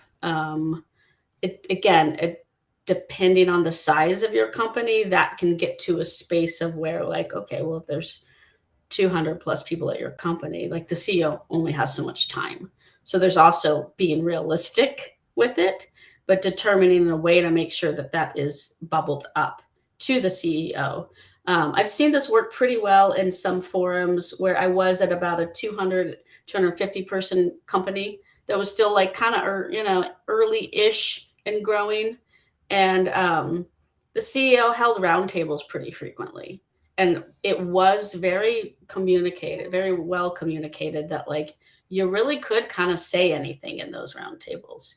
And so while there wasn't a lot of time one-on-one with him, there was an opportunity regularly. And that was one of the best cultures I've ever been at. And it was positive. So I thought that worked well. Appreciate that. Well, we've come to our time. I'm going to let Jenna take over. Taylor, thank you so much for joining us today. Thank you so much, everyone. I appreciate it. Have a great day. Yeah. All right. Bye. Bye. Handing the mic off to you, Jenna. Awesome. Well, everyone, thank you so much. I am so excited to bring on our next speaker, Jennifer Glass. Jennifer is the author of multiple books. She has been featured all over the place in the media. She has a podcast. And she's going to talk to us today about how to quickly grow your leads and sales and kind of the easy way, make it a little bit simpler. Hi, Jennifer. Hey, Jenna. Thank you so much. And you can hear me okay, right? I can. Yeah, I can hear you and I can see you. Perfect. Thank you. And so I want to thank everybody for coming on today and for Glorium to host this program. My presentation today is all about helping you quickly grow your leads and sales the easy way. A lot of you are here for that exact reason. And so that's why I wanted to cover that with you. So let's jump into what I'm going to cover with you today. My story, how I went from making $8 an hour to helping business owners make millions in their businesses, and now with my own financial freedom, business growth possibilities, and the 5-step profit formula, and how you can use it to grow your business. So let's talk about the first thing I said we were going to cover, how I went from making $8 an hour to helping business owners make millions in their businesses, and now have my own financial freedom. So I started working in this Chinese restaurant here in New Jersey many years ago. I was making a whopping $8 an hour while I was working there. And one of the things that you quickly realize is that at $8 an hour, you can't make any kind of financial freedom and have any kind of gains or growth in terms of what you're looking for. And so I started trying to figure out what I can do. And so I went to work for this tech company, Net2Phone. Back in the day, it was one of those voice over internet companies. It was great. I learned sales and marketing, investor relations, and so many other projects. I was one of the first 15 people in the company.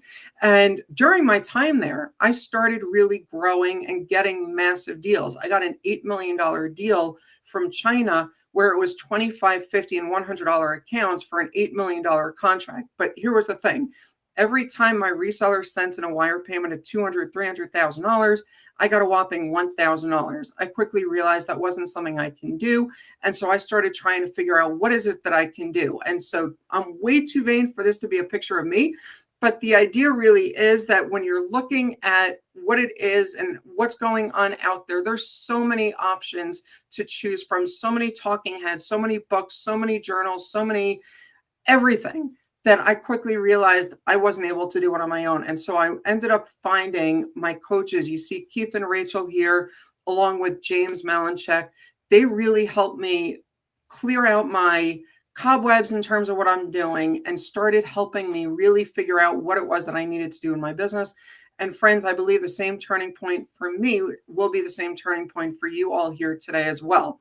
So really quickly, a little bit more about me. I'm the CEO, like Jenna said, I'm the CEO of Business Growth Strategies International. We're a business growth coaching, web hosting and development, payment processing and marketing services agency.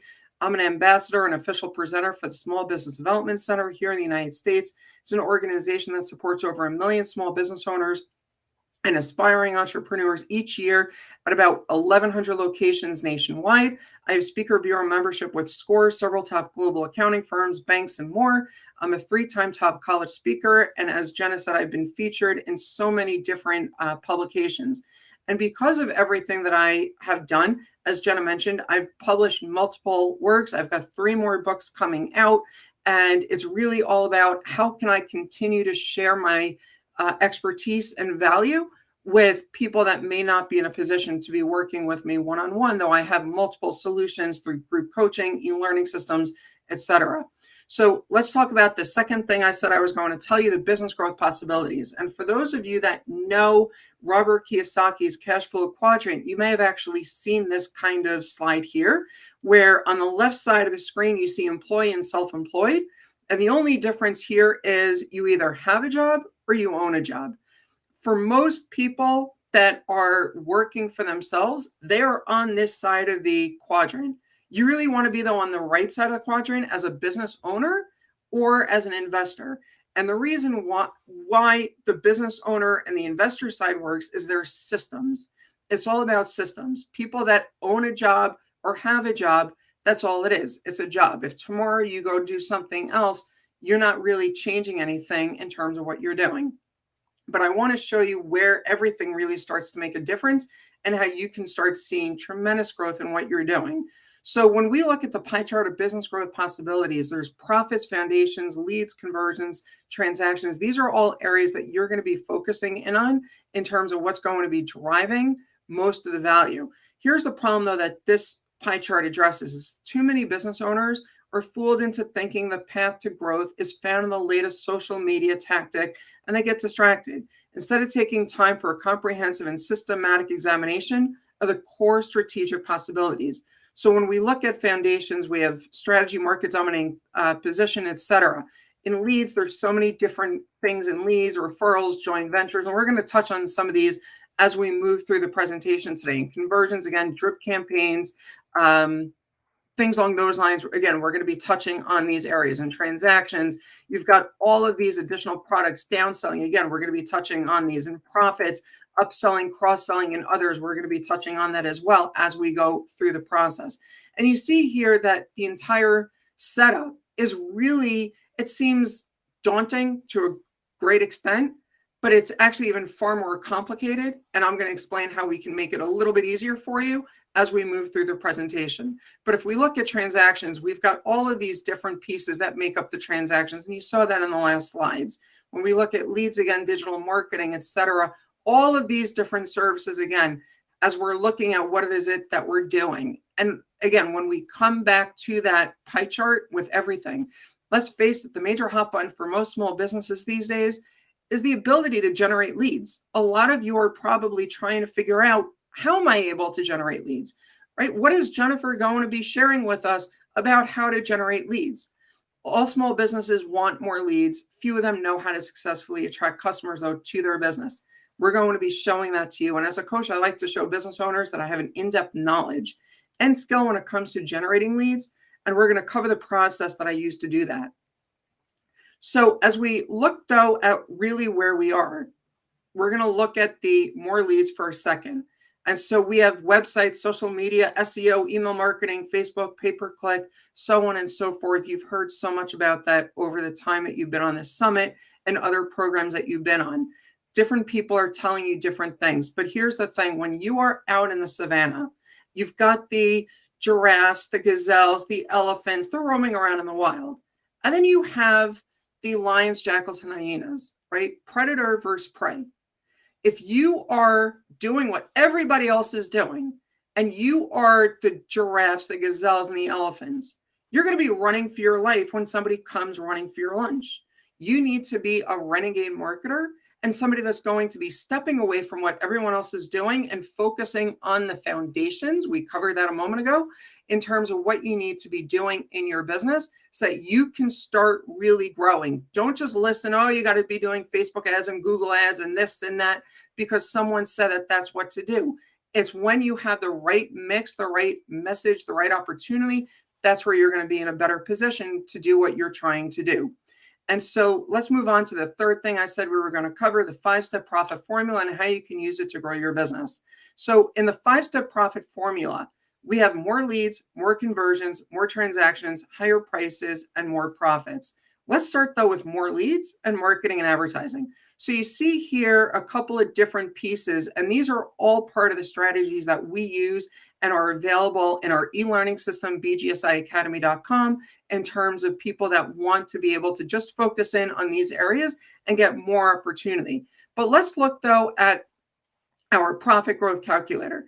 And let me do a favor right now and completely remove all of the overwhelm from your life forever. There's a principle called the Pareto principle. It's about the 80-20 rule. How many of you, and I know I can't see you, but raise your hands if you know about that 80-20 rule. So if you know about that 80-20 rule, it means that 20% of what you're doing every day is generating 80% of your total annual revenue.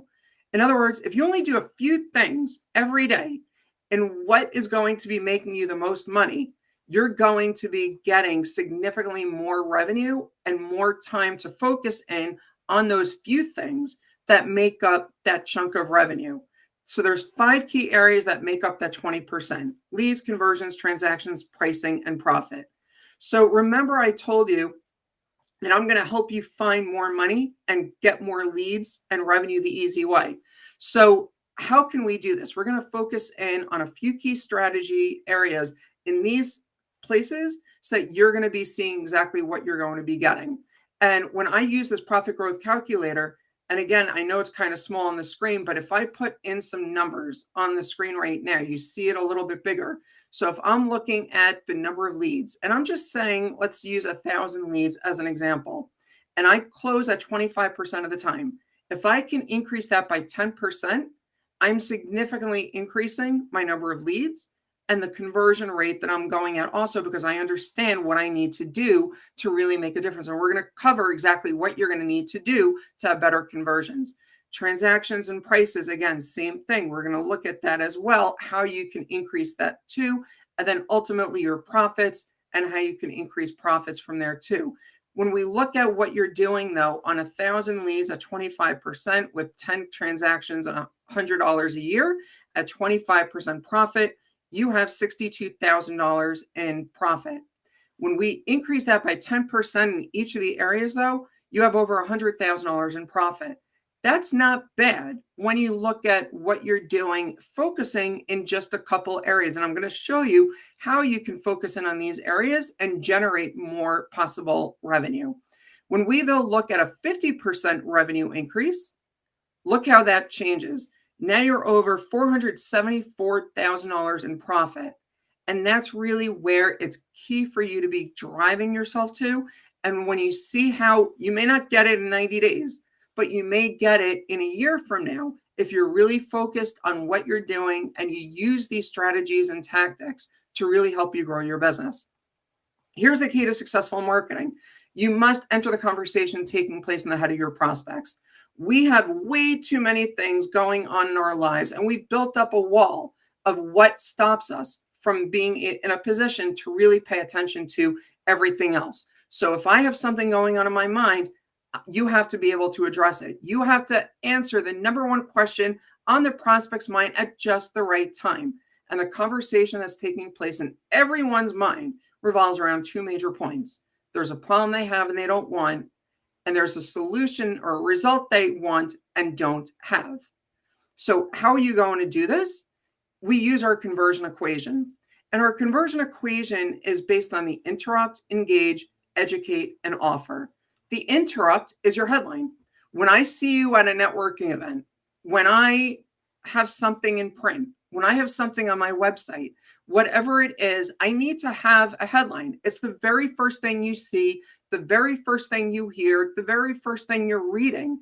And it's the first thing someone sees when they try hearing anything that you do.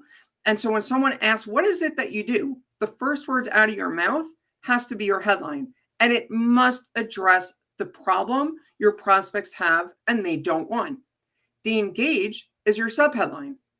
It's the second thing your prospects see or hear. It must address the result that your prospect wants but doesn't have. The educate is the information that you're providing. What is it that you do and how does it work? And it presents evidence to your prospects that you and your product or service are superior in every way to your competition. The problem is, though, most businesses aren't really different from their competitors.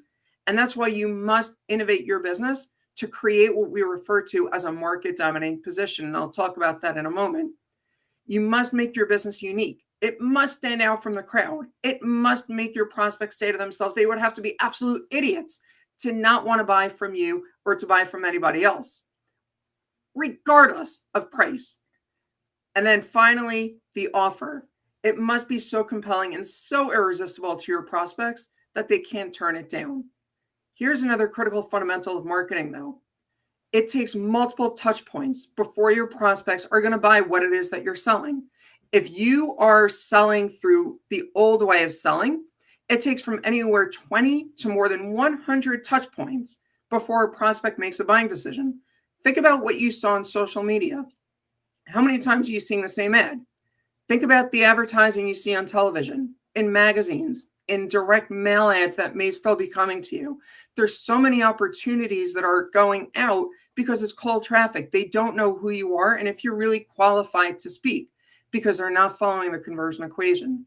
When you do follow the conversion equation, it reduces the touch points on average to between 5 and 12 points of contact, which is dramatically better than a cold campaign.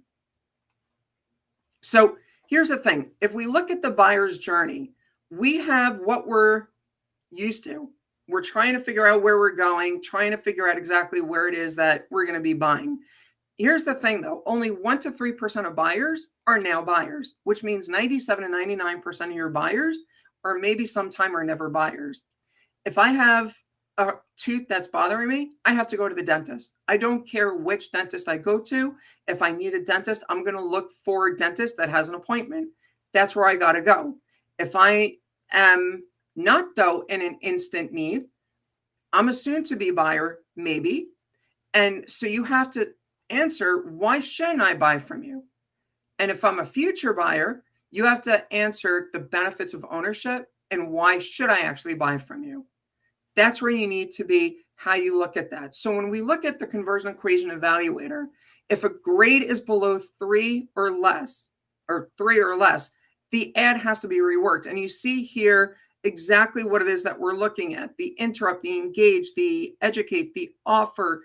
Overall, what is the ad performing at? And if you guys want to take a look, you can download and use the conversion equation evaluator at bgsicoaching.com/marketing-evaluator. Definitely take advantage of this. It's completely free for you to use, and grade whatever marketing you're using so that you can really be performing a lot better. Let's look at an example, though, when we look at the conversion equation and how that's going to really matter. So if we look here, right now, Dr. Smith's website is made up of a whole bunch of different pieces. He specializes in so many different areas, these 9 different areas. If you were to break them down and really help me figure out in each one of these 9 areas, what can I do? It's going to direct and land a lot more benefit to anybody that is actually coming to his website. But the problem is that when you're spraying all over the place, you're not marketing to anybody because you're just putting things out and trying to reach everyone. So what you need to do, if we look at just emotionally disturbed children, and by the way, you see also on top with the navigation on a squeeze page, you don't want that. But right now, though, when we're looking at what he specializes in, let's look just at the top, emotionally disturbed children. And if we change that up now, like we did to, are you sick and tired of the yelling, screaming, belligerent attitude of your child? Using, again, our conversion equation. That's a headline that is now standing out, and it addresses a problem I have and don't want. Now you can discover the secrets to controlling your child and instantly restore peace and quiet in your home, which is that second piece, the engage, the subheadline. That addresses the result I'm looking for and don't have. And then when we look at what he was doing before, right, we see so many areas that are having a problem. And what do we actually do? And then again, also the consultation. Everybody knows that a consultation is just an opportunity for a sale. It's not going to help us. So let's look at how we change things up. The script that the doctor is talking about at the very end says, enter your first name and email in the box to the right, and I'll send you a series of 60-second techniques that will immediately restore peace and quiet in your home. How can you do that? Now that we have that right here, learn the secrets, that's going to actually get me in. That offer is also going to actually make me want to connect. I don't want to have a consultation if I'm not ready to talk with Dr. Smith, but if I know exactly what I am able to do, that's going to help me really figure out what is it that I need to know and how do I do what I need to do so that I can make a difference. So let's move on to joint ventures. So joint ventures involve two or more businesses that decide to form a partnership to share markets or endorse a specific product or service to their customer base, usually under a revenue share arrangement. The key to creating a successful joint venture is to find partners who service the exact same type of clients that need or want what you sell. Let's look at an example, and we're going to use the wedding industry as this example. So there is a typical event chain of vendors in any kind of industry, but when someone is getting married, there's the jeweler who's selling the engagement ring. There's the wedding planner, the church, the reception venue, the wedding dress, the florist, the wedding cake, the printer for invitations, et cetera, et cetera. So let's look though at an example. And so if we use the florist in this case, who was one of my clients, everyone above the florist is perfectly positioned to refer business to the florist. And everyone below is perfectly positioned to receive referrals from them. But one of the other things that we did with the florist client in particular was we moved them up right with the jeweler, because sometimes the guy is going to want to also get roses or other flowers when he's proposing. And so it becomes an immediate connection right there. And how does that grow? And where are you going from there? So let's look then at downselling. So here's the thing with downselling. Someone turns down your product or service. You offer them an alternative at a lower price. The goal is ultimately to turn the prospect into a client, so you not only realize some sort of short-term financial benefit, but you gain the opportunity to do business with them again in the future. Most businesses are absolutely terrible in this regard. You sell something for $500, somebody can't afford it, they're going to walk out the door. You don't try and figure out how to make them do something better. Here's an example. Let's look at a health club. Typically, gyms and health clubs sell 1-year membership programs. What can they do different as a downsell? They can offer a 90-day health makeover membership or a 1-week trial membership. You think that can make a difference? You see how this can be used? As a florist, they may sell a dozen roses for $50. One $25 alternative downsell daily can net an additional $8,000 a year, though. And that's only one possible downsell. Suppose they had floral alternatives for weddings, lower priced options for funerals, so on and so forth. You starting to see the picture? Let's talk about how to create a revenue producing drip campaign. So remember, if you're using the conversion equation, 80% of all sales are going to occur between the 5th and 12th point of contact between the business and the prospect. If you're not using the conversion equation, it was 20 to more than 100 points. So that's why, again, we need to have that drip campaign to be active so that we can be reaching people. And a drip campaign is exactly, you're dripping something out. You automatically deliver a form of communication to customers or prospects on a predetermined and scheduled basis. Everything is all about what it is that you're sending out. So if you're sending something out once a week, once a day, once a month, once every 2 months, whatever it may be, these are things that are going out. When I do my own events, I have things set up automatically in my marketing system that drips out automatically. You may have seen from Glorium some of the things that they were doing as well in terms of what they're doing. Let's look though at a couple of examples in terms of things that you can do. So if you have a sunroom business, this idea guide is absolutely incredible. Each of these pieces I'm going to show you are able to be sent as individual pieces at a predetermined and scheduled basis, so that people that are requesting information that didn't buy are going to be seeing everything that comes from them. Showing them the 7 benefits of owning a sunroom. Our sunroom stays so warm in the winter, you can enjoy yours in your underwear. All of these are benefits that are going out and are being dripped individually to people as they're going out. And so that is helping you reach that 5 to 12 points of contact before somebody's going to be willing to buy. Moving on in the 5-step profit formula, we're going to cover transactions. So how do you upsell and cross-sell to make big profits? Upselling means offering a higher, greater quality or size of the item. The customer may be interested at the point when the customer is ready to buy. Cross-selling means offering additional products, other products or services which complement the item the customer is interested in at the point when the customer is ready to buy. Look at McDonald's. Do you want to supersize that drink? Do you want fries with that? The fries, if I'm ordering a burger, fries is a cross-sell to the burger. Supersize my drink is upselling because it's going to be making that opportunity. 34% of prospects will buy additional products or services at the time of their original purchase if they're asked to do so. That is why McDonald's and those other businesses are so successful, because they're asking. A third of your customers are going to buy simply because they're asked. If you're not asking, you're leaving too much on the table. Let's look at an auto service centers program. You see here all the oil services and the different things that they're doing. This Econoloop knows exactly what it is that they're doing. You're going to bring your car in, get the oil change, but they're going to see other things that need to be dealt with. If we look at a dentist offers basic dental services like exams and teeth cleaning. They're not making their money there, though. The vast majority of their revenue is coming from cosmetic services, root canals, crowns, fillings, braces, etc. These other areas is really where they're making the gigantic bulk of what it is that they are bringing into their practice. So let's see, what might convince someone to leave their dentist?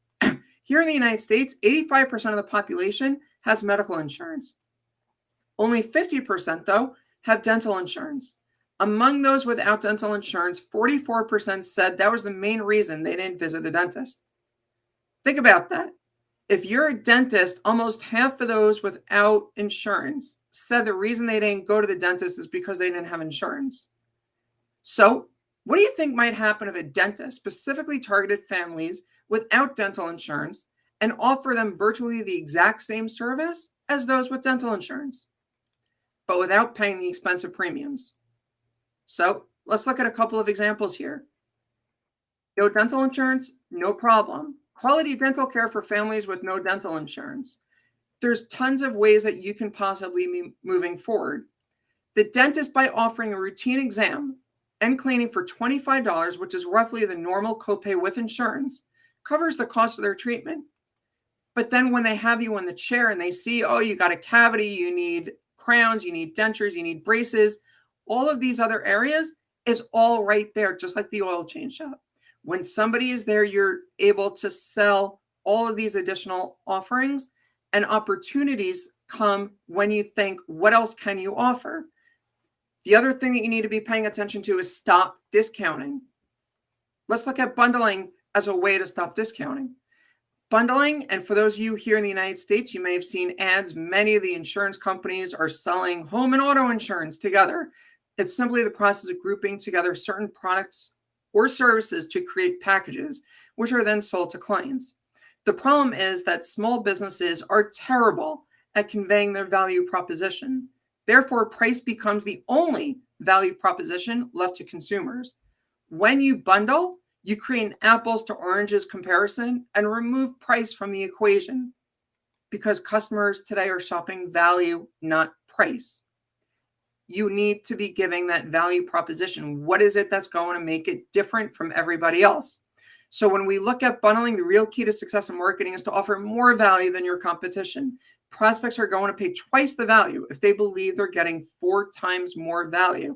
The problem is most businesses, in a vain attempt to increase their value, begin to offer discounts and then often destroys their margins. You know, though, that if somebody discounted by mere 10%, they may have to sell 50% more just to break even. If you really think about that quickly, because I'm running out of time here, 30%, or rather, you sell something for $100, $30 is your profit. If you discount it by 10%, means you're selling for $90, your price is still $70. You need to sell 50% more just to break even. Think about that for a second. The closely guarded secret successful businesses do not want you to know is this: stop discounting.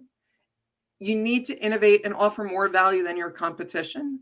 If you're not innovating, that you're offering more value than your competition, you have to increase your, or rather you are increasing your price.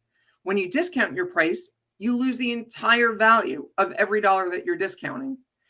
Bundling increases the perceived values that prospects are going to buy more. So let's look at how do you add more in terms of your profit. There's two major ways to increase your overall profitability: increase revenue or decrease your costs. The biggest, easiest way is simply raise your prices. Most small businesses haven't raised their price since, well, never. They're too scared that any increase, no matter how big or small, is going to lead to a mass exodus of their customers. Let's say that you sell a widget for $100 and you decide to increase that price 10% to $110. Will that small increase really lead to a loss of customers? A few are going to leave because they're most likely your biggest price shoppers. You know, those tire kickers and whatever, they show no loyalty or patronage to your business. But even though there will be some attrition, to what extent? If you're now making an additional $10, all of which is profit, that's a 33% increase. Remember that $100 widget, you were selling it at $100, your cost is $70, right? So now you increase $10. That's that increase to make even more in terms of your profit. When you increase their price 10%, you only need to sell 25 widgets now instead of 33.3 widgets to make that same $1,000. To break even, the business would have to lose 25% of its customers over a measly 10% increase, and it's simply not going to happen. But of course, we err on this side of caution and test the increase on a small scale to gauge the reaction. And there's simply no faster or easier way to generate additional revenue. So all that's left to add up now, the additional revenue we just found for your business. Let's see, in advertising and joint ventures, downselling, drip campaigns, upselling, cross-selling, expanding your offerings, bundling and increasing your price and costs. So how much additional revenue did you just find in your business? This revenue, though, is not a one-time increase. It's revenue you're going to generate year after year as long as you diligently execute these strategies. So what would that come out to over the next 10 years? Remember, again, the profit growth calculator. If you increase 10% or 50%, how is that going to make the difference in your business? So with these small increases now, we uncovered how much. What is your revenue going to look like when you get 50% increases? When you have a system, remember we said earlier, system is so important, a system that will generate a consistent large number of leads, conversions, and sales on an ongoing basis. The systemization of your business is going to create a self-sustaining model that runs on its own without you having to be there yourself. This is where you start to gain not only economic freedom, but also freedom of time. Have you ever wondered, maybe go on a vacation, give money to charity, leave money for a legacy, pay for school, put money into savings? It's time to think about success. If somebody builds a website, once they deliver it to a customer, they have to go find a new client. But when you implement the strategies that we spoke about, you're always going to have new orders in your pipeline through advertising and drip campaigns. Joint ventures sending you revenue. Upselling, downselling, cross-selling is going to be taking place daily. You're going to have additional affiliate products and services to offer your customers. You're going to have higher pricing. Your customers are going to be willingly paying for you, which is giving you higher value. And you're also going to have lower costs. These are all ways that you can see exactly how to keep moving forward and where you're going. So again, what we discussed today is how I went from making $8 an hour to helping business owners make millions in their businesses, and now with my own financial freedom, business growth possibilities, and the 5-step profit formula, and how you can use it to grow your businesses. So how many of you have learned something new or were reminded of something you already knew? Give yourselves a round of applause. And I know I can't see or hear you, but give yourselves a round of applause all the same. So now many of you are probably wondering, though, how can I get more information? How can I get more help that I may need in terms of where I'm going? So we have a special offer for you today. It's our Jumpstart 50 group coaching program. It's a year-long, unlimited weekly group coaching program that normally retails for $9,997. In that program, we go through different programs where we talk about creating your market dominating position, where we really do a much deeper dive in what you need to do to generate that interest and how you're increasing your market dominating position. We also look at strategies for marketing products or services with the proven results to generate what you're looking for. And there's this 3-part series, 5 key marketing components that will destroy your competition, and so much more. All in all, though, The year-long program is specifically designed to generate returns for you so that you can have more money for your family, more money for your business, and more money for your community. So again, the Jumpstart 50 group coaching program is a year-long unlimited weekly group coaching program. It normally retails at $9,997, but because you are on this program today through Glorium, I'm making this available to you for a one-time investment of $997, which is a savings of 90% when you go to this link, rzypr.url.us. And our guarantee to you is that if 14 days once you're in the program, if you don't think this is right for you after checking us out for 2 sessions, we're going to refund your entire investment. You just have to participate and show up to be eligible. But if you do that and you really don't think it's right, I don't deserve anything from you, and we're going to give it right back to you when you go to rzypr.url.us. Here's the thing, though. You can go through so many choices and learn through trial and error, or you can get started today knowing that you have the backing of someone who's been there and can help you get in the door. It's really your choice. So again, the Jumpstart 50 group coaching valued or normally at $9,997. Your investment today, $997, is savings of 90% when you go to this link. And I want to thank you all so much for being on the program today and for starting to really make a difference in your business. Thank you so much, Jennifer. That was wonderful. Really, really interesting information about kind of the sales process and different avenues to take. I started in a kind of similar way. I kind of fell into tech because I was, making pennies Right. and got, a couple of lucky breaks. But, I very, very similar kind of experience. So it was interesting to see that mirrored back. It doesn't look like we've gotten any questions in the chat yet. But I want to give you the opportunity. Is there anything else you'd like to leave us with while we wait to see if anything comes through? The biggest thing is it's all about action. There's so many ideas that we've been covering throughout the summit, and people that are sitting there taking notes. And very often after I speak, I have people rushing the stage and telling me, oh my God, I took 30 pages of notes from you.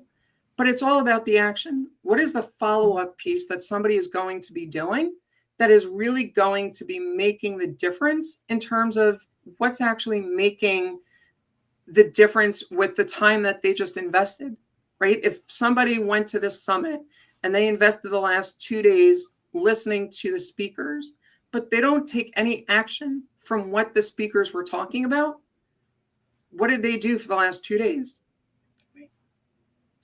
Absolutely, I agree. It's important to not just hear the message, but then put the message into action. 'Cause Absolutely. your time has value, 100%. Well, Jennifer, thank you so much for being with us today. And for everybody in the audience, we're going to take a quick break. That break is going to take us to 11:20 Eastern time. So it's going to be 22 minutes from now, based on my clock. But we will see you back after the break.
Hello, everybody. Welcome back to the second half of the Startups Virtual Summit. Javy Martinez here, and I will be joined soon by our next speaker, Max Thielen, and he'll be going to talk to us about how to scale a revenue-focused paid advertising program efficiently. Max, are you here with us?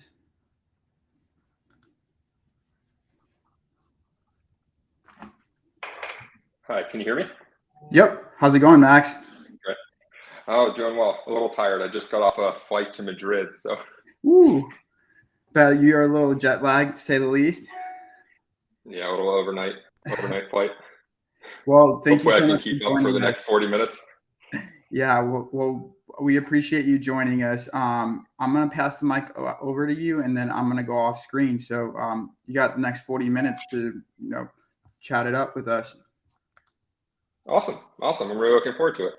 Well, hello, everybody. For a little bit of background, I want to talk about how to scale a revenue-focused paid ads program. I work for a company called Opuscope. We are a multidisciplinary marketing firm. We work with clients kind of across the gamut: SaaS, cloud, e-com, political, nonprofit.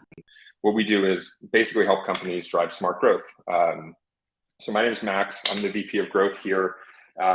And my job is basically to do two things. I, on one hand, lead our own sales, demand gen, and growth efforts, and I work with our clients to develop and execute upon their own strategies. And so my background is maybe a bit different from most marketers. Our focus at Opuscope is on what I call quantitative marketing. And so before Opuscope, I was actually working in finance. I was leading an equity derivatives desk at an investment firm, and finance might not be the best place for work-life balance, but it is an excellent training ground for let's say the kind of analytical chops that you need to basically drive effective marketing strategies today. And so my current role puts me in an interesting position because on one hand, I'm coming up with creative ways to grow our business, and at the same time, I get to work with tons of different companies in different industries with their own unique challenges. And, in many ways, my partners and I, we got into this business to kind of accelerate our own learnings. And we get to face this constantly evolving set of business and marketing challenges. And so today, I kind of want to talk about principles, kind of a framework for marketing as a profit center, right? Because that's what it should be. Marketing should be a profit center. So we're running something in the neighborhood of $100 million in media spend annually, a lot of digital, television, outdoor, and I kind of want to share what we've learned through a lot of iterations of seeing what works and what doesn't work in the real world. And kind of why I think this discussion from kind of like a framework perspective is so important is because marketing changes so fast, right? Like in the grand scheme of things, TikTok's been around for 5 minutes. iOS 14 means measurement techniques that worked last year don't work anymore. And this whole landscape is just shifting so quickly. And so I really like this idea of beginner's mind, which I didn't learn, and recently I learned it's actually a Zen Buddhist principle, but I've kind of always enjoyed approaching problems as a beginner, right? And I think back to my first foray into business, was it as a 16-year-old, I started this auto detailing company, right? Not the most sophisticated business in the world, but nonetheless, I still think back on how excited I was to kind of figure out all of these things from absolute zero, right? Like, how do you get commercial liability insurance, or how do you strike a deal with an office building owner when you're a high schooler, And it taught me that the most intimidating problems can usually be solved with a bit of common sense and persistence. And this idea of beginner's mind is really about dropping expectations and preconceived notions. And I think that it's really important to look at marketing this way, right? There's kind of a lot of dogma, a lot of buzzwords in the marketing world, and there are a lot of great marketers out there, but there are also a lot of marketers that are kind of spouting off about the latest tool or technique, or why this thing is going to be a game changer. And our view is very much that profitable marketing is about mastery and it's about simplicity, right? It's not about the latest tool. So our mission in some ways is to kind of refute this dogma, right? And we want to be solutions-oriented consultants, right? Our measuring objective is revenue. And when we work with companies, we're trying to elevate the whole business, right? Not just some marketing metric. And one more note before we dive in, I am biased. My bias comes from real world learnings, and kind of sharing those lessons is where I think I can add the most value today. So diving right in here with a real world example. A few years ago, we were working with a pretty well-known unicorn startup, growing fast all around the world. They had a great product, people loved it. And they had a lot of VC money. They had a huge war chest, and they were deploying capital really, really aggressively to fuel that growth. And early on, that worked, but as the company grew, things started to slow down. And so they came to us for a solution. We audited their accounts. We quickly found a few issues. In this specific case, they were related to things like audience targeting and keywords, right? Not rocket science. We told them how to fix the issues, and over the following 4 months, these changes saved them close to $25 million. And the key was that it let them run paid advertising profitably. Now, one of the crazier parts of this story, in my opinion, is the story of the $100,000 Zapier bill. And so some of you might be familiar with Zapier. It's a tool for automating processes without code. And they were using Zapier to automate some email flows. Now, this was a use case that would have been much better handled by an email service provider. Long story short, they had their internal reasons why they wanted to do it in this way. And at the time, they weren't doing a ton of email. So it seemed like a low priority. We helped them turn this Zapier process into kind of a short-term fix, and left them with a recommendation to move to a longer-term, better solution. Fast forward 1 year, and they brought us back in to consult on something else. And lo and behold, this Zapier process is still running, right? And at this point, the Zapier bill was into the tens of thousands of dollars a month. And the funny thing was that, as crazy as it sounds, this Zapier thing was still profitable, right? It was far from the best way to do it, but it created more value than it cost. So they always figured they could just deal with it later. There were obviously, several issues at play here, but there were a few kind of big takeaways that I wanted to start with that I think are important to keep in mind for anyone that is, whether you're building a paid ads program from zero, whether you already have something up and running. And the first thing is, they were trying to build marketing as an iterative process, especially digital marketing. And they were trying to build on top of kind of a shaky floor instead of a stable foundation. And they were kicking the can down the road on specific issues like this Zapier thing that could have been solved with maybe a little effort, maybe a little bit of short-term annoyance. But for whatever reason, they didn't. And it turned this short-term thing into a long-term, really expensive problem. And another really big one is, losing area under the curve as a result of either moving too quickly or taking too long to listen to recommendations. So obviously, the fact that we saved them $25 million, it's awesome for an Opuscope case study, but it points to a bigger issue, right? If a few simple changes can save that much money, it means not enough time was spent at the outset building a solid foundation. So they were focused on explicit cost, not opportunity cost. And sure, they can go and fix everything now, but there's no turning back the clock, right? And so they lost all this area under the curve. And this concept of area under the curve, I think, is really important. And so I want to go through a simple visualization here with basically two theoretical companies so you can see what I'm talking about. So let's say you have two companies, both with $15,000 a day media budget, and a starting return on ad spend, meaning for every dollar they spend on ads, what do they get back? So a starting return on ad spend of 2. Now, let's assume advertising can increase performance at 1.5% a day. And then let's assume all these other things, these foundational pieces that make all your advertising activities more efficient, let's say these give you another 1.5%, right? Obviously, in the real world, things don't increase that smoothly. But we have seen time and time again that things like engineering and analytics, reporting, they really do a lot to improve performance. So in reality, it's going to be lumpier. But this theoretical company A here, after 60 days, they spent $900,000. They had a return on ad spend of 244%, and they made $1.3 million. Great. Now, if you look at the company with a strong foundation after 60 days, they've spent $957,000, a little bit more, right? But not a ton, it's like 6%. And they end up with $1.8 million in profit. But the key point is that at the end, sure, company A has higher ROAS, they drove 42% more profit. But the really big one is the kind of inflection point where they get to start scaling campaigns, increasing budget, comes much sooner. And so when you're thinking about an activity like paid advertising, something that can drive an exponential impact, the opportunity cost of doing something poorly or doing something late can be huge because you're talking about compound returns, right?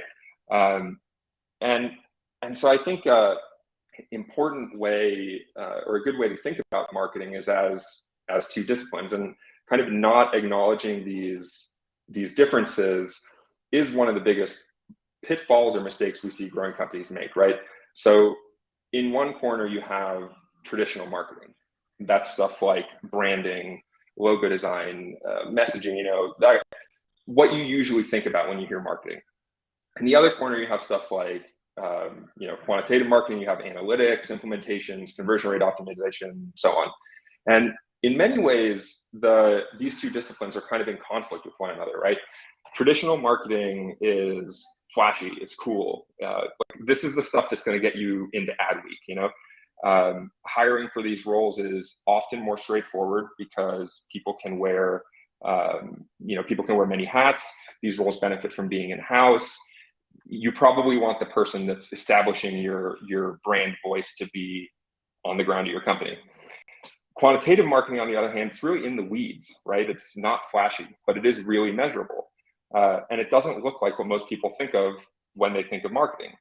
This stuff is less Don Draper, more Tank from the Matrix. You're not really sure what he's doing, but all that matters is Neo knows jujitsu when Neo needs to know jujitsu, right? And so with quantitative marketing, it's hard to hire for because it spans so many disciplines, and there often is a little overlap. And so hiring a true jack of all trades is really, really difficult because differentiating between kind of a smart person who can speak intelligently on multiple topics versus someone with mastery is not easy. And so oftentimes I think people think of marketing as this kind of magic money machine, right? You put money in, more money comes out. And of course that's the goal. But it's not magic, it's iteration, it's a process. And recently we were talking with a startup that had no budget for marketing. And what they wanted to do first was hire a CMO. They figured they hire a CMO, they're going to get this marketing magic everyone's talking about. And this is a really common thing. And it comes from not recognizing these two distinct disciplines within marketing, right? Obviously, this company is willing to invest in marketing. A CMO is not going to be a cheap hire, but to some extent, they're kind of going about it backwards, right? Expensive senior hires can be really good, but they also carry a lot of risk. If you, as a business owner, or if you're leading a team, whatever it is, if you make a bad call on a junior employee or an agency, it's not great, but it's also not the end of the world. A bad call on a C-level executive, it can be a multi-million-dollar mistake. And it all comes back to kind of understanding these distinct disciplines. And in this case, they were kind of looking at marketing as this one thing, not as two sort of separate subfields. And, early on, you're going to need things that fall under this kind of traditional marketing umbrella, but you're going to need these things regardless of whether you're trying to build a marketing machine, a logo, a website, copy on the website. Most of you probably already have all this. Once those boxes are checked, most of the actual work falls under this kind of quantitative marketing umbrella. Things like analytics, attribution, reporting. And it's really hard to find one person that can do all these things. And to my earlier point on this company that wanted to hire a CMO, right? I've met a ton of brilliant CMOs. None of them are in the weeds dealing with data warehouses and analytics tools to build this stuff from the ground up. And even if they could, it's probably not where you want C-level executives spending their time, right? So if this is the case, then why not just hire someone who can kind of do all these things? And part of it is that I think there's kind of a brain drain going on in marketing that very few people talk about. And so smart marketing, it's about revenue, it's about money. And in any field where it's about money, you get this huge delta between bad, good, and average. And these multidisciplinary superstars, sure, they may exist, but they generally tend to realize that they're better off founding companies or starting an agency, consulting, whatever it is. And the reason is because success is so measurable and they know their value. And I'm not saying that traditional marketing isn't valuable and it can be measured, but the thing about quantitative marketing is that it's so clearly measurable that it creates this different dynamic. And as someone that is hiring for these roles, part of me wishes this wasn't the case, but most of the people I meet who fit this kind of jack of all trades description, they're either CEOs or they're running an agency. And in theory, you could hire a big old team if you want to go and build this kind of thing out. But what we're talking about today is how to scale efficiently, right? And so building a big team has issues of its own. And this brings us to what I think is one of the most important considerations for a company that's looking to scale this kind of program efficiently. And that is whether you should hire full-time employees or contractors. And I'm going to use the term contractor or consultant for simplicity, but in practice, this could be freelancers, agencies. The point being, this is talent that is external to your company, not full-time employees. If I had to distill it into one sentence, what I would tell you is to hire employees slowly and hire contractors quickly.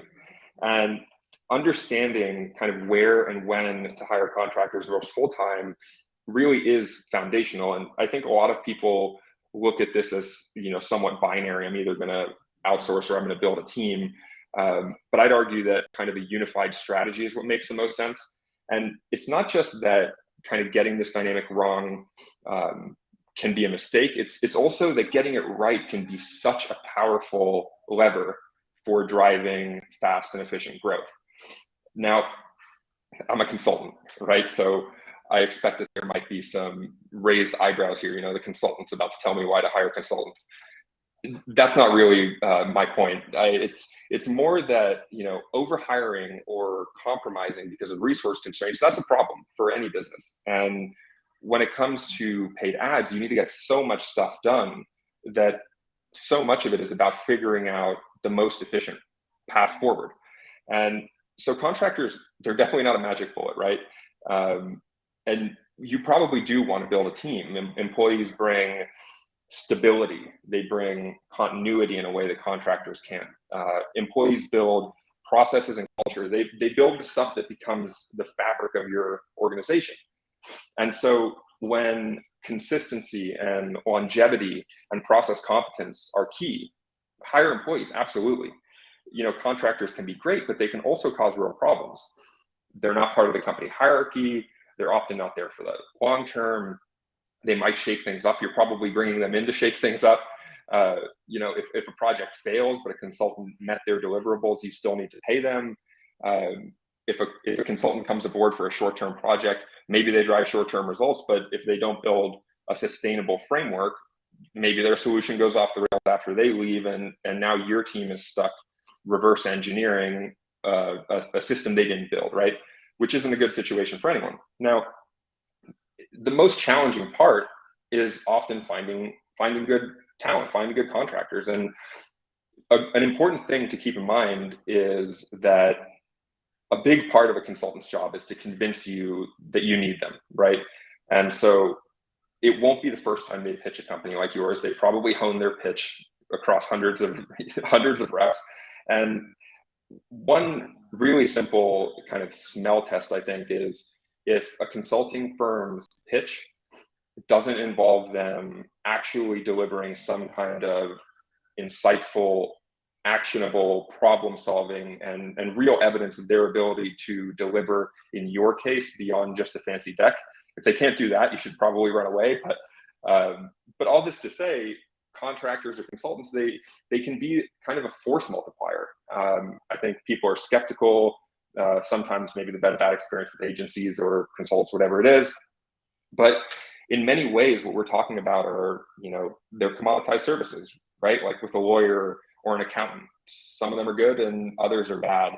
But in practice, this unified strategy, right? Incorporating outside talent alongside your internal team, it can just have this force multiplier effect. And in part, it's because of what performance marketing kind of demands as a discipline, right? It's about building systems and processes to drive revenue. And I think often when people hear performance marketing or paid advertising, they think Google, Facebook, LinkedIn, right?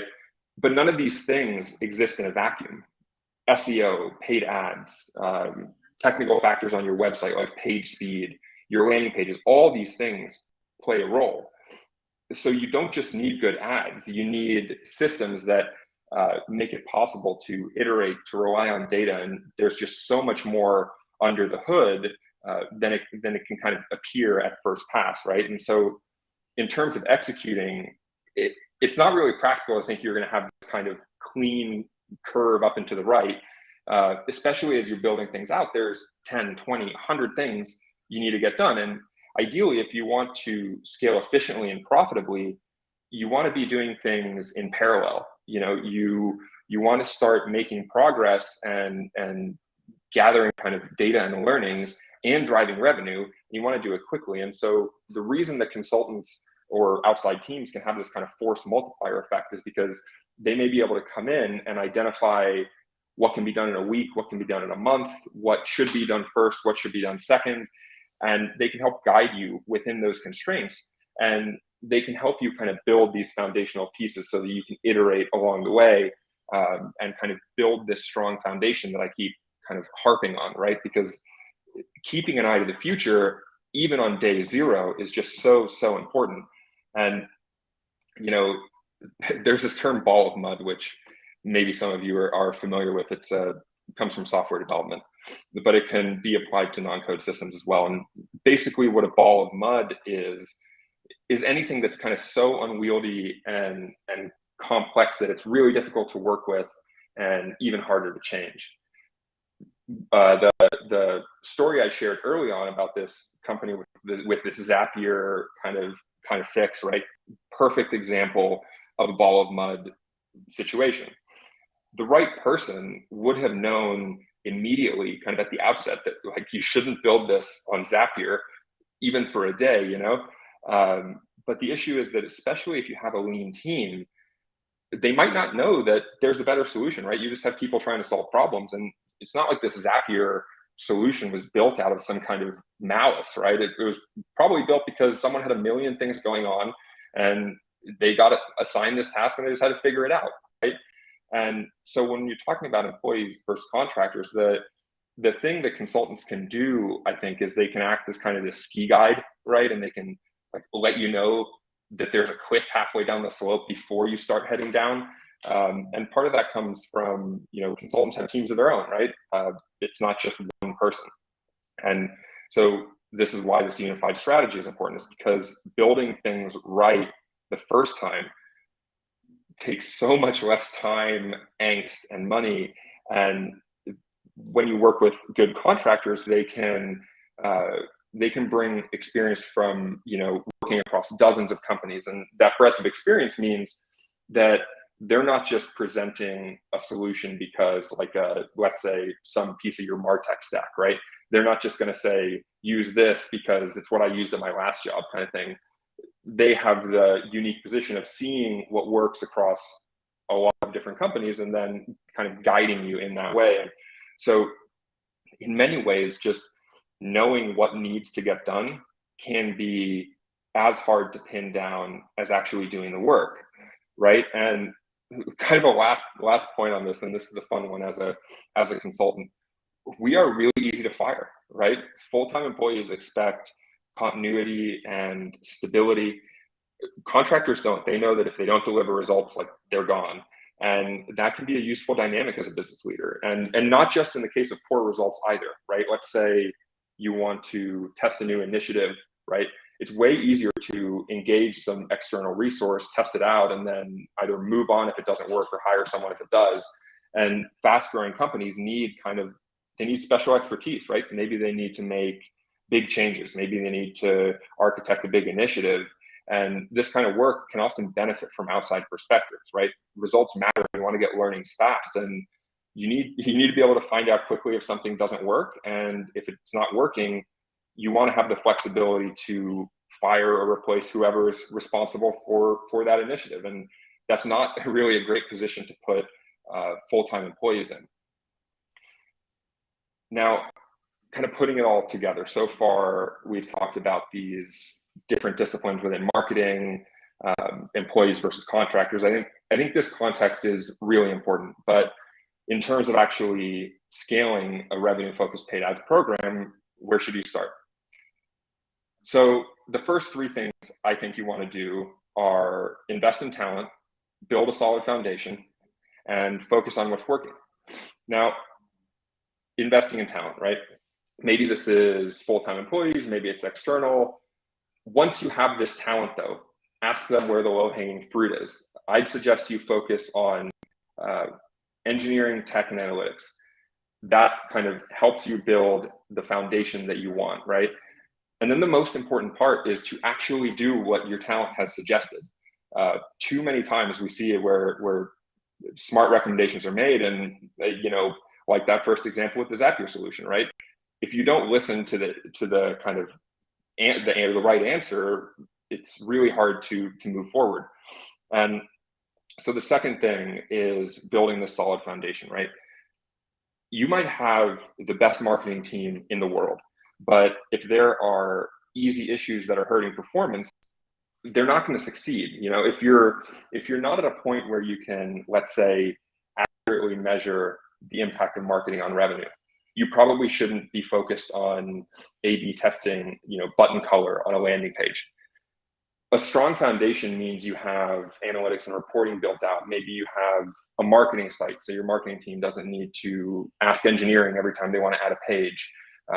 You probably have a reasonable MarTech stack that suits your needs. Once that's kind of in place, the third really big one is to focus your energy on what's already working before you get caught up on the things that aren't working. And so a common one we see, particularly with SaaS companies, is they'll have a kind of lower level, often like a B2C offering, right, alongside a higher level enterprise offering. And they'll have campaigns with really high return on investment and potential to scale for their lower level offering. But for whatever reason, they want to focus on the enterprise offering. And so they end up allocating 90% of their internal time to making this enterprise product work. Now, I'm not suggesting that companies should just ignore their enterprise offerings, but if 80% of your revenue is coming from a specific segment, as long as that segment isn't just inherently problematic or limited, you should probably be focusing the bulk of your efforts there, right? Too many marketing teams fail because they're spending all of their time trying to make things that aren't working work, as opposed to focusing their energy on the currently profitable initiatives. And a bird in hand is worth two in the bush, right? Time and resources are finite. If you are successful in increasing the performance of the thing that's already working, you're going to have a lot more resources to allocate to figuring out all of these other things. And so when you're trying to keep an eye on efficiency and profitability along the way, this is really, really important. Now, kind of a broad point, I think, to keep in mind with this kind of marketing is the tech should always empower marketing, right? A lot of what we're talking about is going to require technical expertise, and successful execution is going to require collaboration between marketing and engineering. Last year we were working with a company spending hundreds of thousands of dollars a month on paid ads. And 6 weeks in, we made a technical recommendation we thought would improve performance, right? We felt really strongly about this. We kept raising the issue. This was a company where tech didn't empower marketing, rather. And now, 18 months later, their tech team made the change, and it cut cost per acquisition in half. This means that one change cut their cost of acquiring a new customer in half. Now, imagine if your company had identified a single change that could have an impact that large, right? You need that to happen today, not a year and a half from now. And so earlier I was talking about this concept of area under the curve, right? And so just think about all of this kind of opportunity cost that was lost along the way by delaying, right? And this kind of comes back to this idea that quantitative marketing, oftentimes these recommendations don't jump off the page. It's not this exciting, like world-changing idea, right? But they can have huge impacts, right? And another big point is that success can kind of hide the truth, right? Some folks in the audience, maybe you're at step 0 with paid ads, maybe you're already running paid ads, I don't know. But no matter where you are along the curve, oftentimes the companies that stand to benefit the most from improving their marketing are the ones that are doing the best. And the reason is that often companies are doing well, especially early on, because they have great product market. Obviously, these are good things, but it can be a double-edged sword when you're trying to optimize marketing, because early on, growth is going to be easy, relatively speaking. Diminishing returns and scale slow things down. So early on, there are these easy wins. And to some degree, your target market is kind of going to break down into 3 levels, right? You have at the tip, you have people that are actively looking for a solution to the problem you solve, right? They just need a little nudge. An example is like these glasses I'm wearing. They're from a company called Roca. And I found out about these glasses through a podcast ad. I'm a runner and a cyclist, and I have really bad vision and I hate contacts, right? So my glasses falling off my face, it's like a real dilemma. And I heard this ad, and it started with something to the effect of, if your glasses fall off your face, go to Roca. Before the ad had finished playing, I was already on their site buying these glasses. I was aware of the problem and it was urgent to me. And so they could have had the worst website in the world, and I would have jumped through whatever hoops were necessary to buy these glasses, basically, right? Now, below that, you have people who may be interested, but it's not kind of a drop everything to figure it out situation, right? They're going to be less patient, but they're still willing to deal with some nonsense if you have imperfect sign-up flows or whatever it is. The problem is that these 2 customer types are the smallest section of your market, right? As you move down the pyramid, you get to the meat. You get to the people that are unaware. Maybe they need your product, but they don't know about it. And you need to take kind of a more deliberate approach. You need to educate and inform. And often what happens is companies think everything is going gangbusters marketing-wise, and it's really just because they're reaching this tip of the pyramid. And so every KPI says marketing is performing well, because it is. But as they continue to grow, ROI starts to fall off. And then at this point, it's really common to attribute it to scale issues, when in reality, it's not scale issues at all. It's because their marketing stack and their approach isn't designed to reach customers at kind of all interest levels. And so again, this comes back to why this solid foundation is so important. And, kind of the closing thoughts here, marketing is a distribution engine, right? It's a mechanism for putting your product or service in front of the people that are most likely to buy it. And through that lens, it's often kind of unsexy. It's about using data to be in the right place at the right time. It's an optimization problem. And so if your strategy is functioning as an effective distribution engine, you can start to see where the distribution doesn't work. And so what that means is marketing doesn't just bring new customers in the door. It's also first-party research on your own customers. Product market fit is an example, right? Let's say you sell a product for small and medium-sized businesses that's $5 a month, but the cost per click is $30, and everyone advertising on those terms is selling minimum $20,000 a year annual contracts. Unless that business with the $5 product has some earth-shattering, game-changing product, it's going to be really difficult for them to succeed.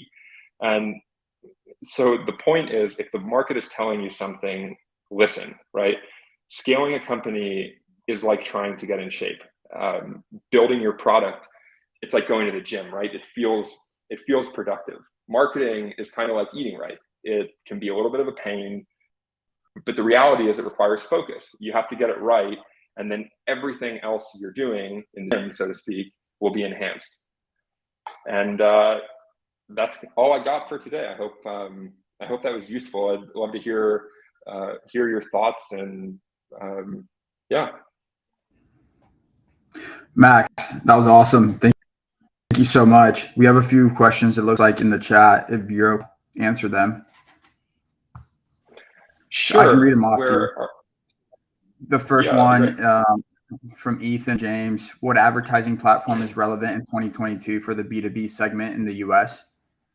Sure. It's a good question. I think it kind of depends on what you're doing. I think Google is often good, right? It's Google search and search in general is nice because it's intent based, right? Like if you're typing in a Google search, you're already looking for a problem. So if you're in the B2B space where you're solving, a specific problem, that can be really good. One other one that we're kind of interested, we've seen interesting results with recently is LinkedIn, specifically conversational ads. I think that it's working well at the moment, right? I think you can get relatively cheap advertising, but I think Google is kind of always king in many ways. Awesome. Yeah, I have a question for you while we wait for a few more to come Sure. in. What are your thoughts of brands being on TikTok and advertising on TikTok? It's a good one. It's interesting. We have, it's definitely kind of top of mind. It's a common conversation. A lot of companies are talking about it. I think that with TikTok in particular, you have to be really realistic about whether you have content that lends itself well to TikTok, right? People aren't going on TikTok for like high production value videos, but like I saw on TikTok this guy, these videos that were showing like Excel tips, right? With just crazy reach, showing Excel tips on TikTok. And so I think if you have the kind of product and you have the team to be creative, I think TikTok can work, but it's definitely early days, I agree. Yeah, it's quite the interesting platform. Definitely a lot of buzz right now with it, to say the least. Yeah, absolutely. So, absolutely.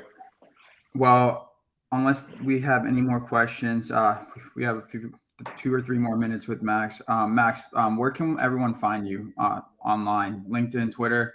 You mind sharing that with us? Yeah, sure. I'm on LinkedIn, Max Thielen, Opuscope, did I switch slide? Yeah, opuscope.com. You can reach out. I know that, I guess the audience here is kind of post-funding startups. So maybe one thing that I can offer that is relevant is we have a pretty good framework for finding and prioritizing growth opportunities and within this kind of advertising realm and really tying them back to revenue and business value. The way that we do that is through kind of a free marketing performance analysis and audit. That story that I shared early on, this unicorn startup where we had these great results, a lot of those came from an initial audit. And so it's something that we do as a way to, start a kind of productive dialogue with companies that we're interested in. And so if there's anyone in the audience that thinks an outside perspective could be of value, my email's on the slide here, or you can go to our site and reach out, and we'd be happy to have our strategists take a look in your account and see what they can figure out. Awesome. Thank you very much. Well, Max, it's been a pleasure. I hope you have some shape. Did you say you got to Madrid or you just got home from Madrid? Yeah, I just got to Madrid. Okay. Heading to Geneva on Saturday. So looking forward to a little spring skiing. Cool. Well, safe travels. I hope it all goes well. And thanks for joining us today. Thank you. And thanks for putting this on. It's been great. Awesome. Have a great one. What's up, everybody? How's everyone doing? I'm going to be bringing my co-host Jenna back to introduce the next speaker. In the meantime, I'd love to know from everybody, what you're working on, what your company is, what role you play. Feel like, I've seen a lot of y'all's names on the chat, so please feel free to share, even drop your website so I can check you out. Love to connect with you offline as well. So Jenna, I'll pass the mic over to you. Hey, everyone. Boy, who, by the way, besides me, is jealous of Max, and his travels right now? Yeah, haven't been anywhere in a while. So all that being said, I'm very excited to bring on our next speaker, Sandy Agnos. Sandy has a ton of experience in B2B. She's worked across multiple verticals, and I'm really, really excited to hear what she has to say. Hi, Sandy. Hi, good morning. Good morning. I'm excited to be here. Looking forward to sharing all my experience, and just let me know and I'll start sharing my screen and we'll jump right in. I'm going to turn it over to you. Okay, sounds good. All right. Let me get myself all set up and off we go.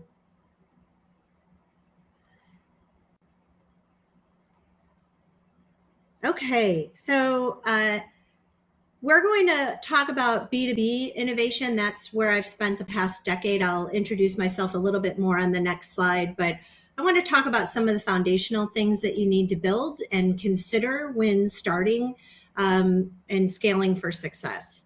So I have been in the robotics and AI space for 11 years. I really fall under the commercialization umbrella. So I've done product marketing, which is really my specialty.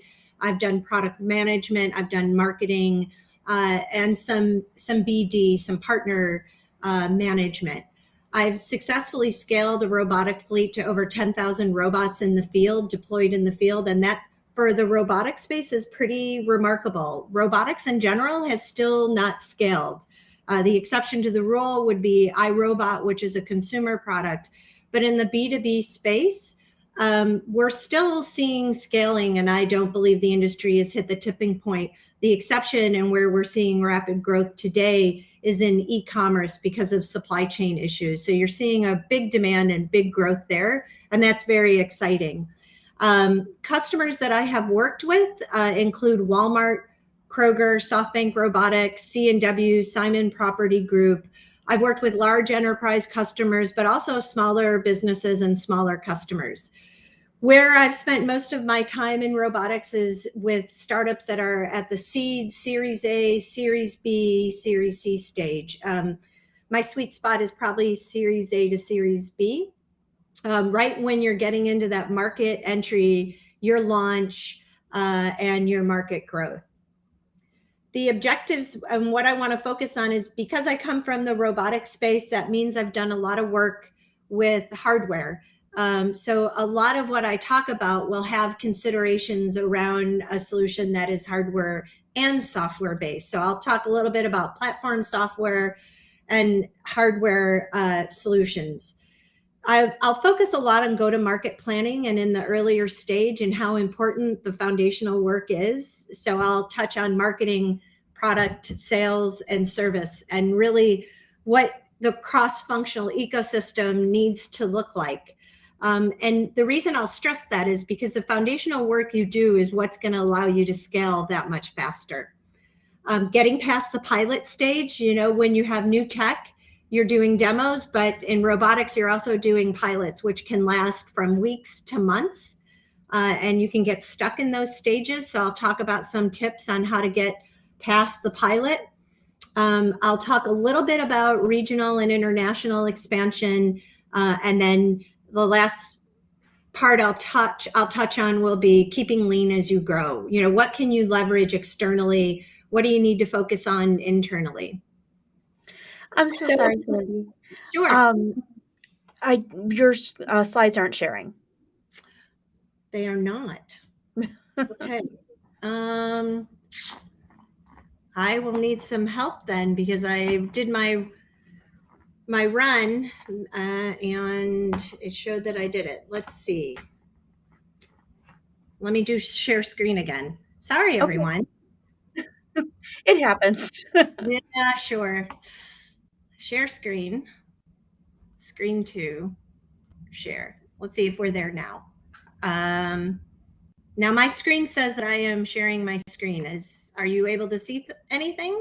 I am now. Okay. So let's go ahead and make your slides full, like full page or full screen. Mm-hmm. I'm doing that. Let's see. All right. Are we Perfect. there? We are there. This is what I just got done talking about, the session objectives. So I'm glad we caught this early. Sorry, everyone. And now I'll dive into some of the foundational work. So, especially in robotics and AI and tech, startups are very engineering centric. There's great ideas. You'll do some market overview in the beginning and a prototype. And then there are different phases to selling. And it's really important to understand, where you are in your company journey, which is in line with the customer journey. So if you want to build your infrastructure and start selling at the beta stage, I believe you're too late. Really, you need to have a firm understanding of the problem that you're trying to solve. That should always be your North Star. And as you build out all of your infrastructure from sales to marketing to service to deployment, keep that as your North Star. Your voice of customer should happen every part of your journey at the concept stage. And it's important to get voice of customer because you want to validate your assumptions as you build out your prototype and your alpha and your beta products before you go into production. Product marketing essentials, market segments, customer personas, customer journey, competition. How and when do they buy? And that's going to be critical as you build out all of your different infrastructure across your organization. So when I talk about pain points, an important consideration is what's the impact of the problem to the customer? And can you put metrics around that? That's really compelling. That helps you build a compelling message and stays as your North Star as you move through the product journey. And the value proposition is your foundation for all of your marketing efforts. And lastly, I'll say when you're thinking about this at the early stage of a company is your go-to-market planning. It takes planning. It is something you should be doing 9 to 12 months before launch. I've interviewed and worked with and talked with companies that think, when I'm ready to launch, I'm going to hire a marketing team, or, once I have the product out in the field, I'll build out all of that infrastructure. And it's really too late. And you're putting a lot of pressure on that part of the organization to catch up to you. At the market entry stage, we all believe our product is revolutionary. How can anybody say no? It's important to know if you're first to market and understand the different players in the space. Are you disrupting a legacy product or a legacy process, or both? And when you look at robotics and AI, you're often disrupting both. Do not underestimate the change management that's involved. Adoption is going to be key, and how you support your early customers on adopting and utilizing your product. You will be very, very hands-on, and you need the infrastructure and team to do so. Early beta testing will give you great insight. It's a very important pre-market stage. So after your prototype and when you have a beta product, but you're not ready for production, when you go out to the field, getting that voice of customer, you're going to learn how to figure out your deployment processes. You're going to learn more about the sales cycle. You're going to learn more about what needs to be prioritized on your roadmap from a product point of view. But again, I'll go back to your North Star. What is the problem and what is your value? How are you making your customers' lives better? And your voice of customer, getting that customer insight at every part of your journey is worth its weight in gold. An important thing to remember at the market entry stage and pre-market entry stage is, how do they buy today? When you're disrupting and bringing in new innovation, you are going to add steps and layers. So you're going to have a longer sales cycle, and you're also going to have more people involved making decisions, and it'll go up. Maybe you have a director level that has budget control and they want to use your product. It's when you have new innovation, it's going to go even higher. It may go up to the C-suite. There's a misunderstanding that, once you have a really large reference customer with a really big name, everyone's going to buy. That's not necessarily the case. And that's something to keep in mind. What are all of your market segments? Now, large reference customers will absolutely help you. They give you credibility, but there's some considerations which I'll touch on a little bit later in the conversation. Go-to-market planning is cross-functional. It is sales, it is service, it is deployment or professional services, it's marketing, it's product. I'll go in by cross-functional group, some of the considerations, and this is based on my experience. And again, this is probably a little bit more hardware focused and a little more early stage planning. The pre-launch foundational work is your infrastructure. And it's important to build this out with scale in mind. Where do you want to be in 2 years, and what do you need in place to get to that goal? So from a product marketing and marketing point of view, what's your value proposition? What are the pain points of your customer? What's the impact on the customer? And how are you making their lives better? Know the market segmentation. What are the different target segments that you can go into, and which ones do you want to prioritize? Always get your voice of customer and your customer insights.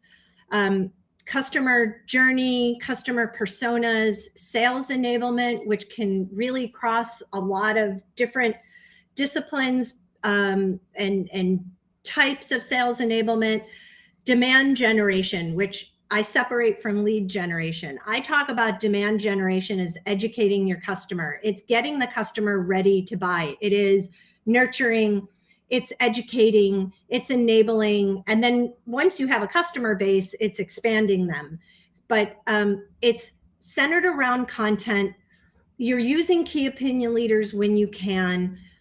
Your early key opinion leaders are going to be incredibly important, because customers, when considering new tech, are going to listen to their peers. So you really want to build out experts who will speak on your behalf. But it comes down to getting them ready to buy. From a tech point of view and departmental point of view, what's some of the infrastructure? It's what is your MarTech stack? And when do you want to invest in it? Because this is very expensive technology. There's HubSpot, there's ZoomInfo, there's MailChimp. I don't think you need to start an organization with all of that. But as you have an early customer base, you want to start looking at this tech stack and marketing ops so that you can move more quickly and scale. One thing that is critical from day one is your CRM. Both sales and marketing will use a CRM, and it's really important to have that in place. PR and marketing agencies will help. A little bit later in the talk, I'll distinguish how and where I think they're of best use.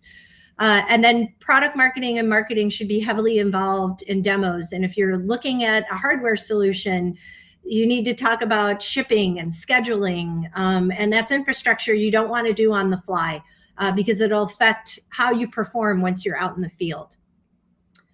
From a sales point of view, some of the infrastructure and foundational work is really understanding your target markets and what's your SAM, your TAM, SAM, SOM.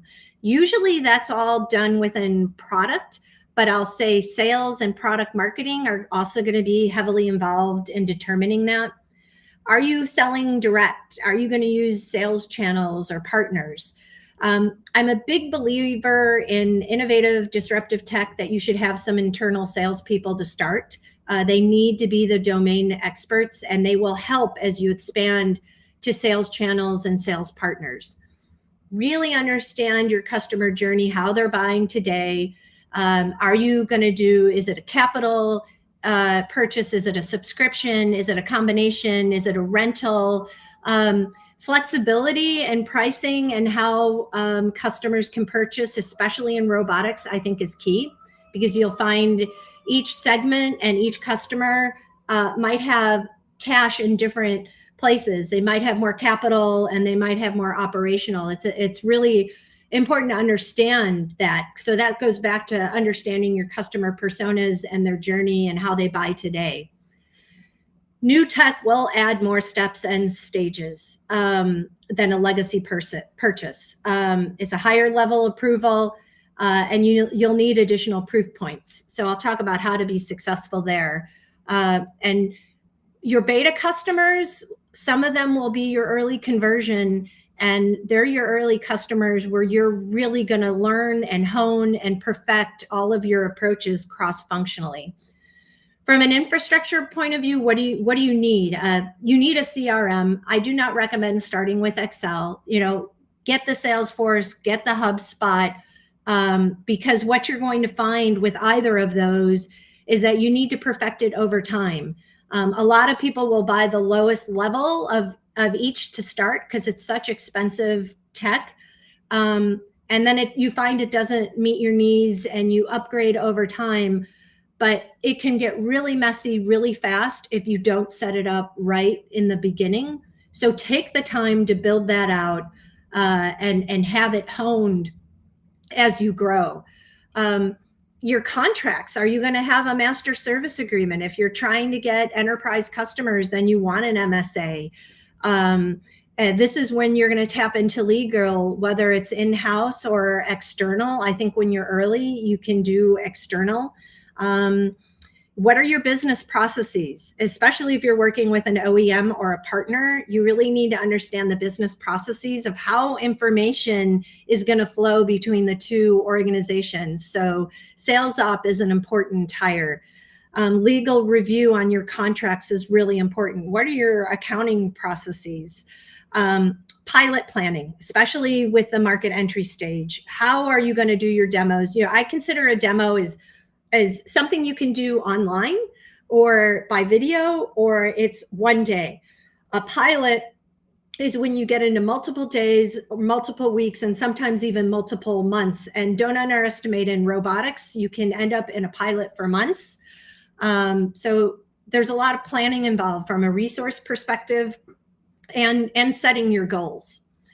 Sales expectations should align with the company infrastructure. If you're starting out, and this gets into how you talk with the board, how you pitch when you are trying to get seed funding, Series A funding, or even Series B funding.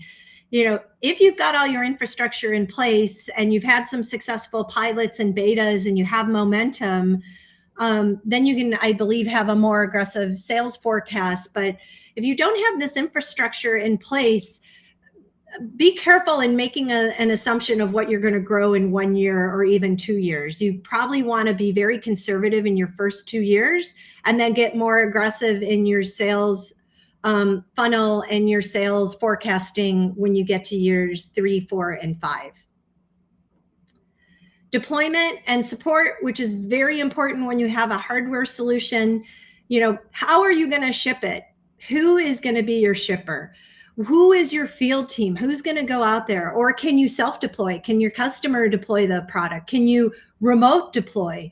You'll learn this in your beta stage and your early pilots. The documentation and collateral to support this is important, and you'll need product marketing and marketing to help build that out, and technical writing. Technical writing is something I believe when you're starting out, you can contract. I like doing contract to hire because they then have some of the domain expertise, but I don't think at an early stage that you need to hire a technical writer. But when you're burdening your engineering team to write instructions and basic information, and they can't work on development work, that's a pretty good indicator that it's time to hire a technical writer, whether by contract or to bring someone in-house. Issues. How are you going to handle issues?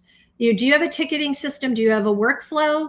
How are you going to benchmark your service expectations, your SLAs? So during your beta phase, you'll learn that, and you should make specific goals to understand your servicing workflow.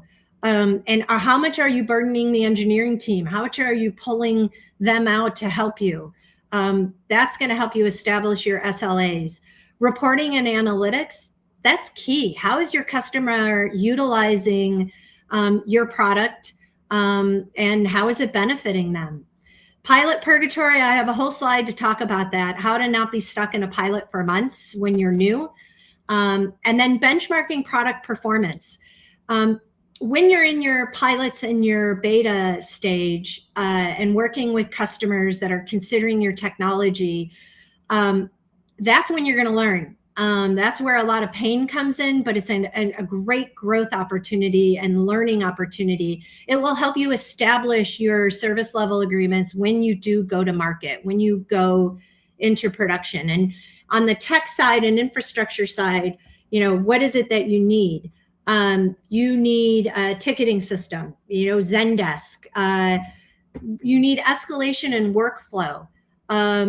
You need internal service level expectations. How quickly is engineering going to get back to you when you need to escalate to them? External SLAs will be absolutely critical. It'll end up in your contract.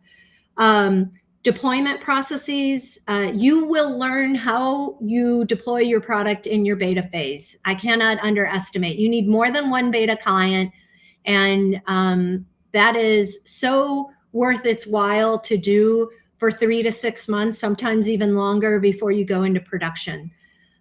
What's your reporting method? How are customers utilizing it? If you have hardware, how are you going to repair? Are you going to look at a third party? And in a lot of cases, it's often better to partner with a third party repair company than to have internal repair.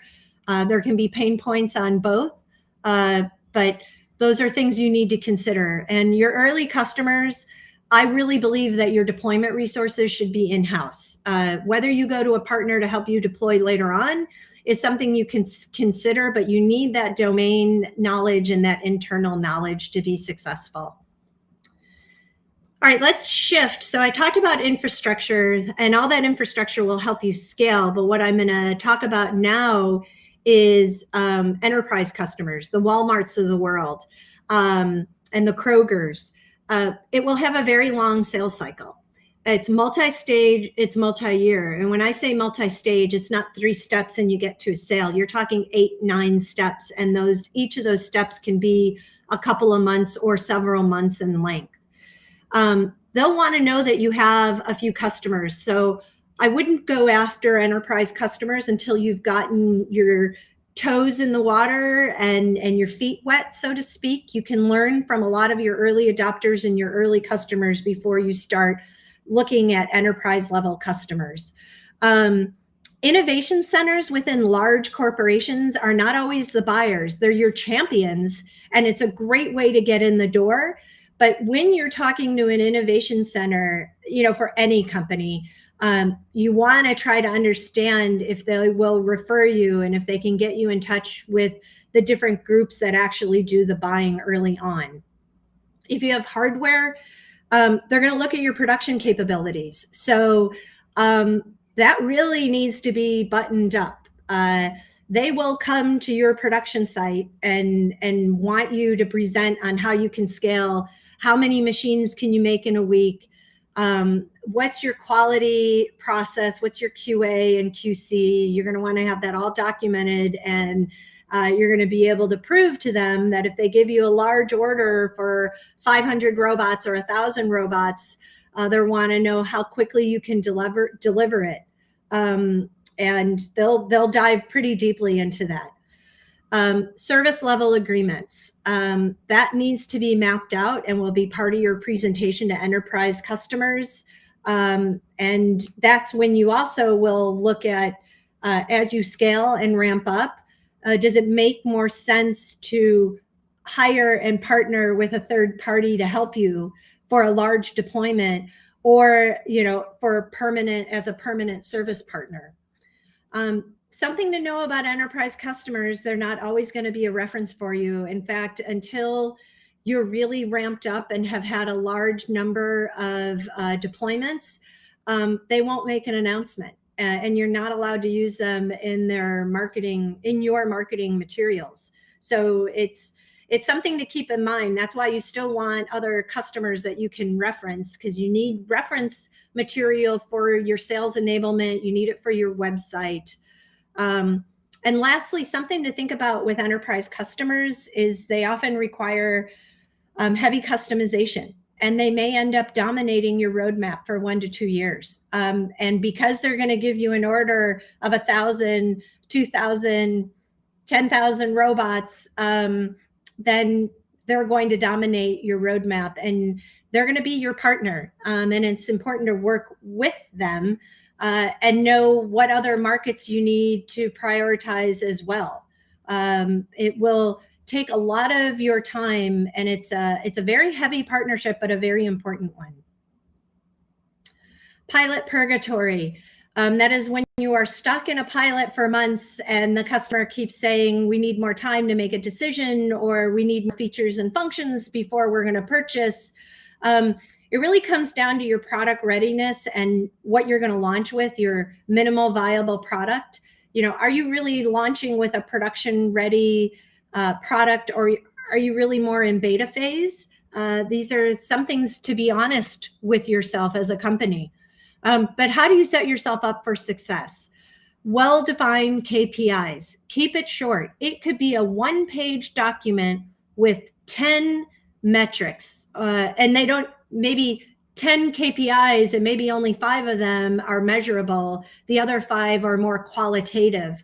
Keep it really simple, keep it really short, but it's something that you both agree to.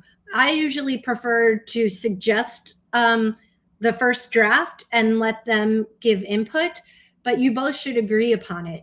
You always want a call to action. If then statements are really important with end dates, because that helps you transition to the next stage, and it helps you get out of pilot stage. If we meet these KPIs, then you will consider an order of this size.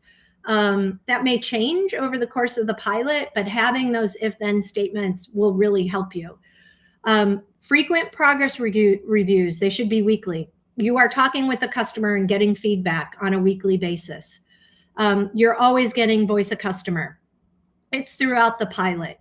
Roadmap, you want to share the roadmap. And one trick I always say as an ex-product person, when you show your roadmap, keep it at a very high level. Don't give exact dates, because as you know from the development and the software and the platform side, level of effort is not always understood, and those dates can slip. So I usually like to say date ranges. So next year or this quarter, those are much better because when you give an exact date, the customer will come back to you with that exact date and say, you promised that you were going to deliver this feature or function on this date. So try to stay a little bit more broad and general and explain to them that level of effort in the software world and platform world will change over time, and as you dive into building out that specific function. If you have hardware, get a dedicated hardware demo fleet. When you use prototypes as your demo fleet, they're going to break, and it's your first impression. So if you're using a prototype that's not production ready, you're going to have a lot of issues in the field. It's going to break down, and it's going to give a really bad impression. And then you're also left servicing it, which is going to give them another impression, or you're going to be explaining yourself, and you really just don't want to be on the back seat of that. So as you build out, think about a dedicated demo. So as you build out a beta, your beta, have a few betas, and think about how can I take that beta product into making it production ready? Is it an easy change so that you do have a demo fleet? And then lastly, reporting and dashboards, being transparent, giving the customers the information that's compelling so they'll make that transition from a pilot to a purchase. I'm going to do a quick check on time. All right. Expansion, whether you do regional or international, you want to look at your market segments and what's the SAM and SOM for each. What's the cost of doing business today in terms of your own infrastructure? What's the minimum you need to open up a new region? What can you maintain your current service expectation, or are your SLAs going to change when you expand to a different part of the country or when you expand to a new country altogether? Time zones are important. Remote support is great, but when you're in the US and your customers are in Europe, that means you're going to hire a team that's willing to work third shift, and it's very hard and very expensive to hire third shift. So even if you're doing remote support, you probably want to look at doing it within the time zone of where the customer is. It just gives better service. You'll be better able to meet your SLAs. Localization is important. What's required from a regulatory point of view, from a privacy point of view? When you get into Europe, you're looking at GDPR. And what is the level of effort for all of that? And what's the user experience going to be for the cultural norms that you're going into? These are things that you want to do to know if you're ready to enter a new region. That all of the work you do, the level of effort will help determine not only your launch readiness, but your launch target dates. It's going to be cross-functional, and you're going to have a lot of meetings on it.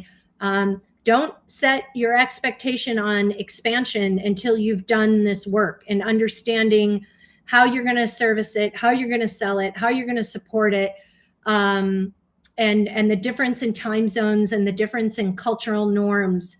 You want that all mapped out. Your general product requirements, you could, when you have hardware, you could have different requirements for each country that you go into. That will determine your launch readiness and the dates.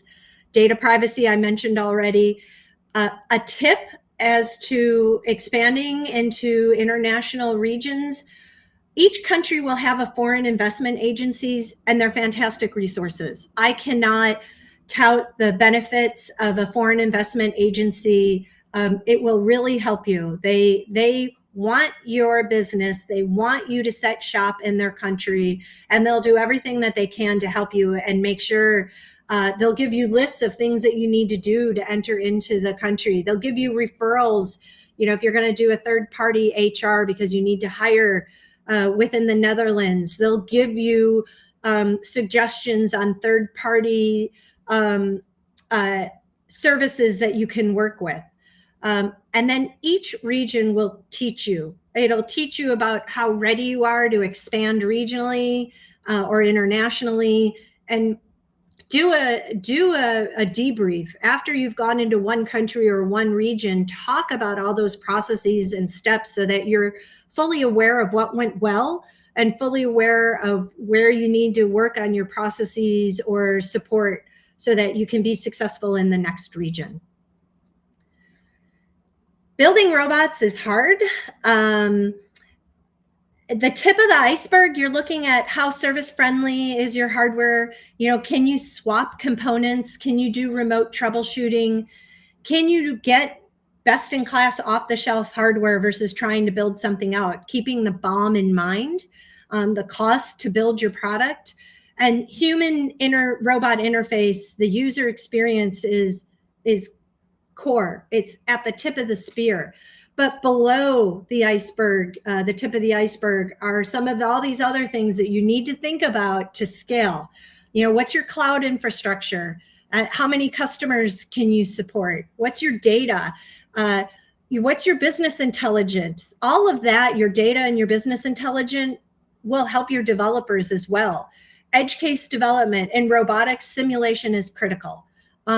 Security encryption, safety certifiable machines, having APIs so that you can interface with your customers' technology. That's becoming more common practice. There's going to be a lot more integration, and you need to build out your platform to consider this. And then just the infrastructure so that you can localize to a region or a country is really important. If you built out your UI to handle English, and then all of a sudden you go to Japan, or you go to a different country, you know, that can be very painful to switch from a user interface that's built for English to one that's pictographic or syllabary. I can't say that word, I apologize, in nature. So that goes back to your infrastructure and your fundamentals, because it can be really painful as you're trying to scale and expand to have to break things so that you can grow things. So I always try to encourage, when I'm advising companies and customers and working with companies myself, think about those things at the very beginning. It'll save you a lot of heartache. Scaling robots, I've mentioned a lot of it, but it goes to your fleet management. How are you managing your fleet? There are some great fleet management for robots, third parties out there. You don't necessarily need to build that in-house. There are other companies that you can work with so that you can understand your fleet management from a service point of view, from a user point of view, and from a developer point of view, rather than having developers pull code every time you have a bug. A lot of these third-party fleet management solutions can do that for you. Data management will be critical as you grow. Can you handle the amount of data that's coming in, and how do you prioritize what you're going to pull in from your fleet? Deployment tools, tech service tools, that's a big one as you scale. Quality testing and safety, full life cycle software maintenance. And from a hardware point of view, manufacturing tools, provisioning and calibration tools. And if you're working with OEM partners, those are the tools that you need to give your partners. You often build them out in-house and test them in-house.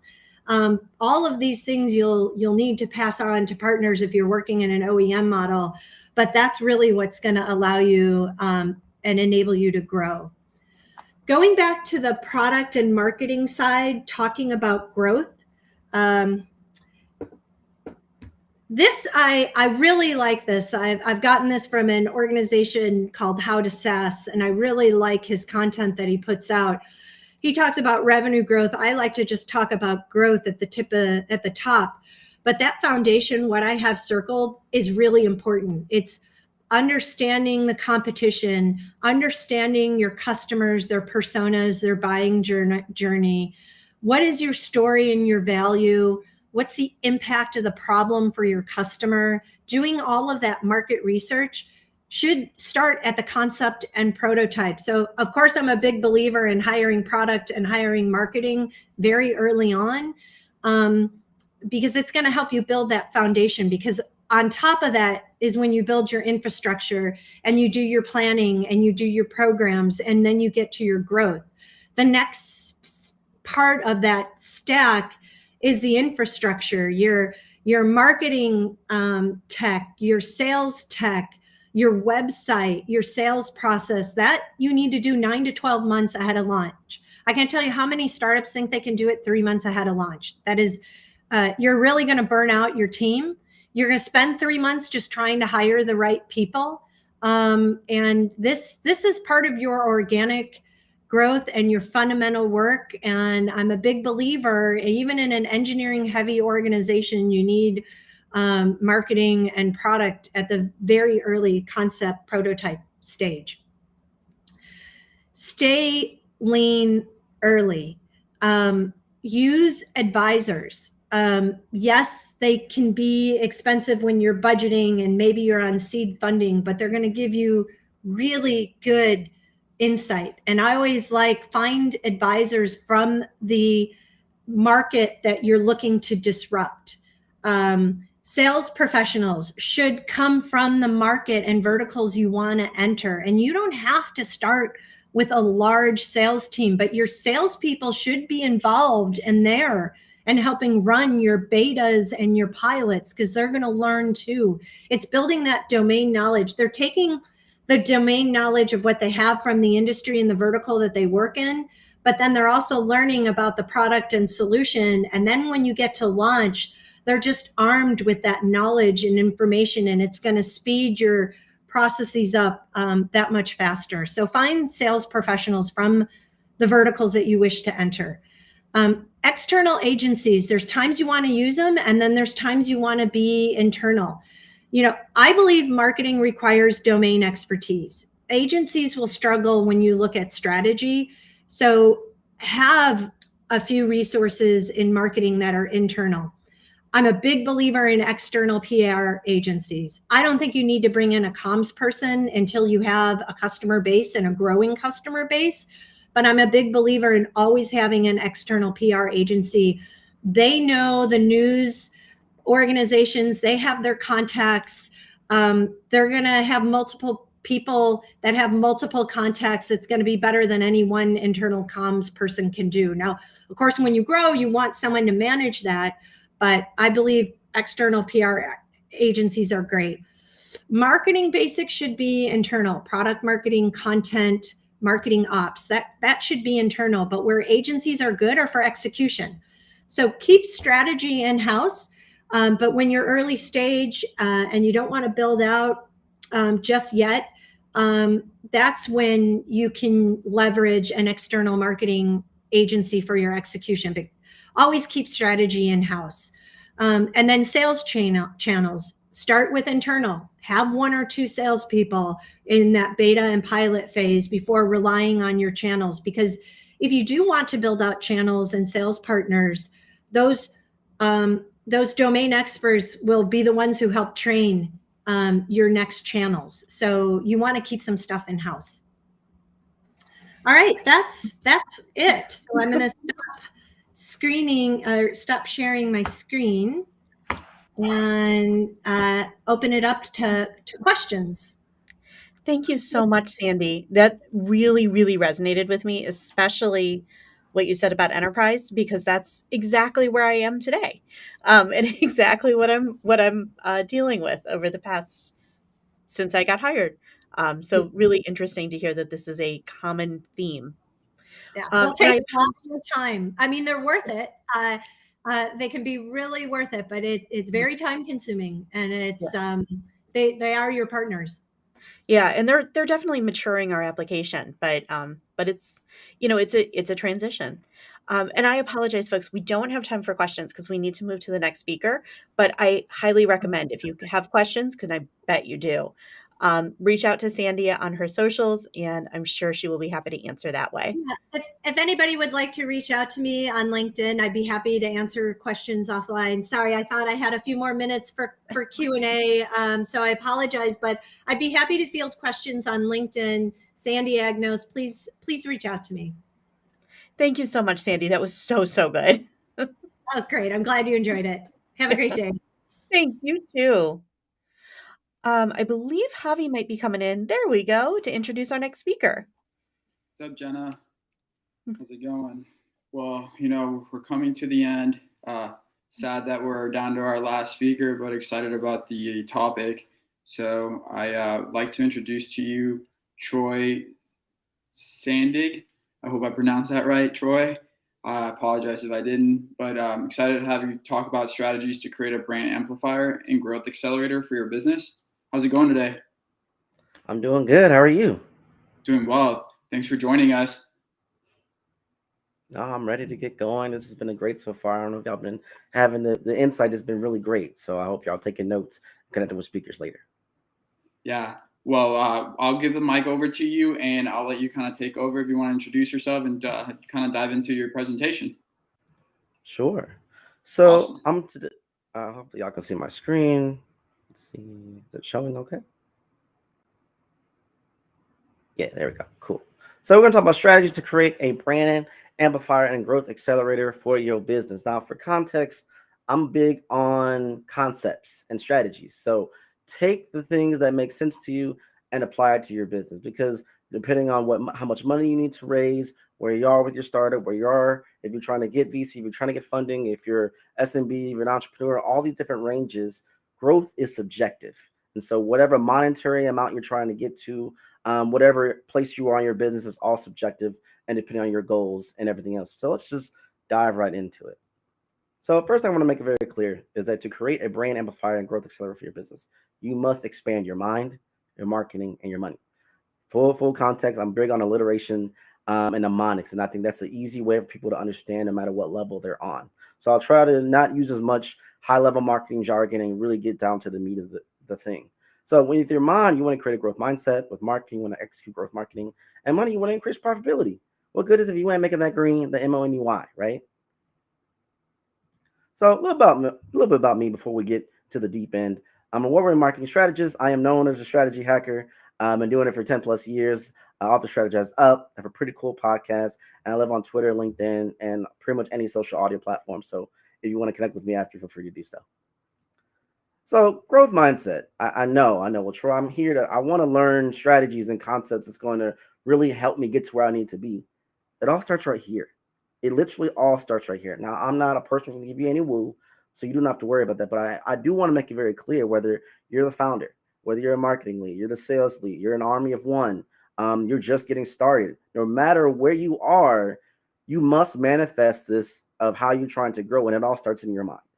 If you can't conceptualize it, if you can't believe it, if you can't present yourself in a way to attain it, it will not manifest itself and it will not become. And so I always like to focus on the mind first, because once you have the mind in alignment, everything else, every single move you make with strategy will come to fruition.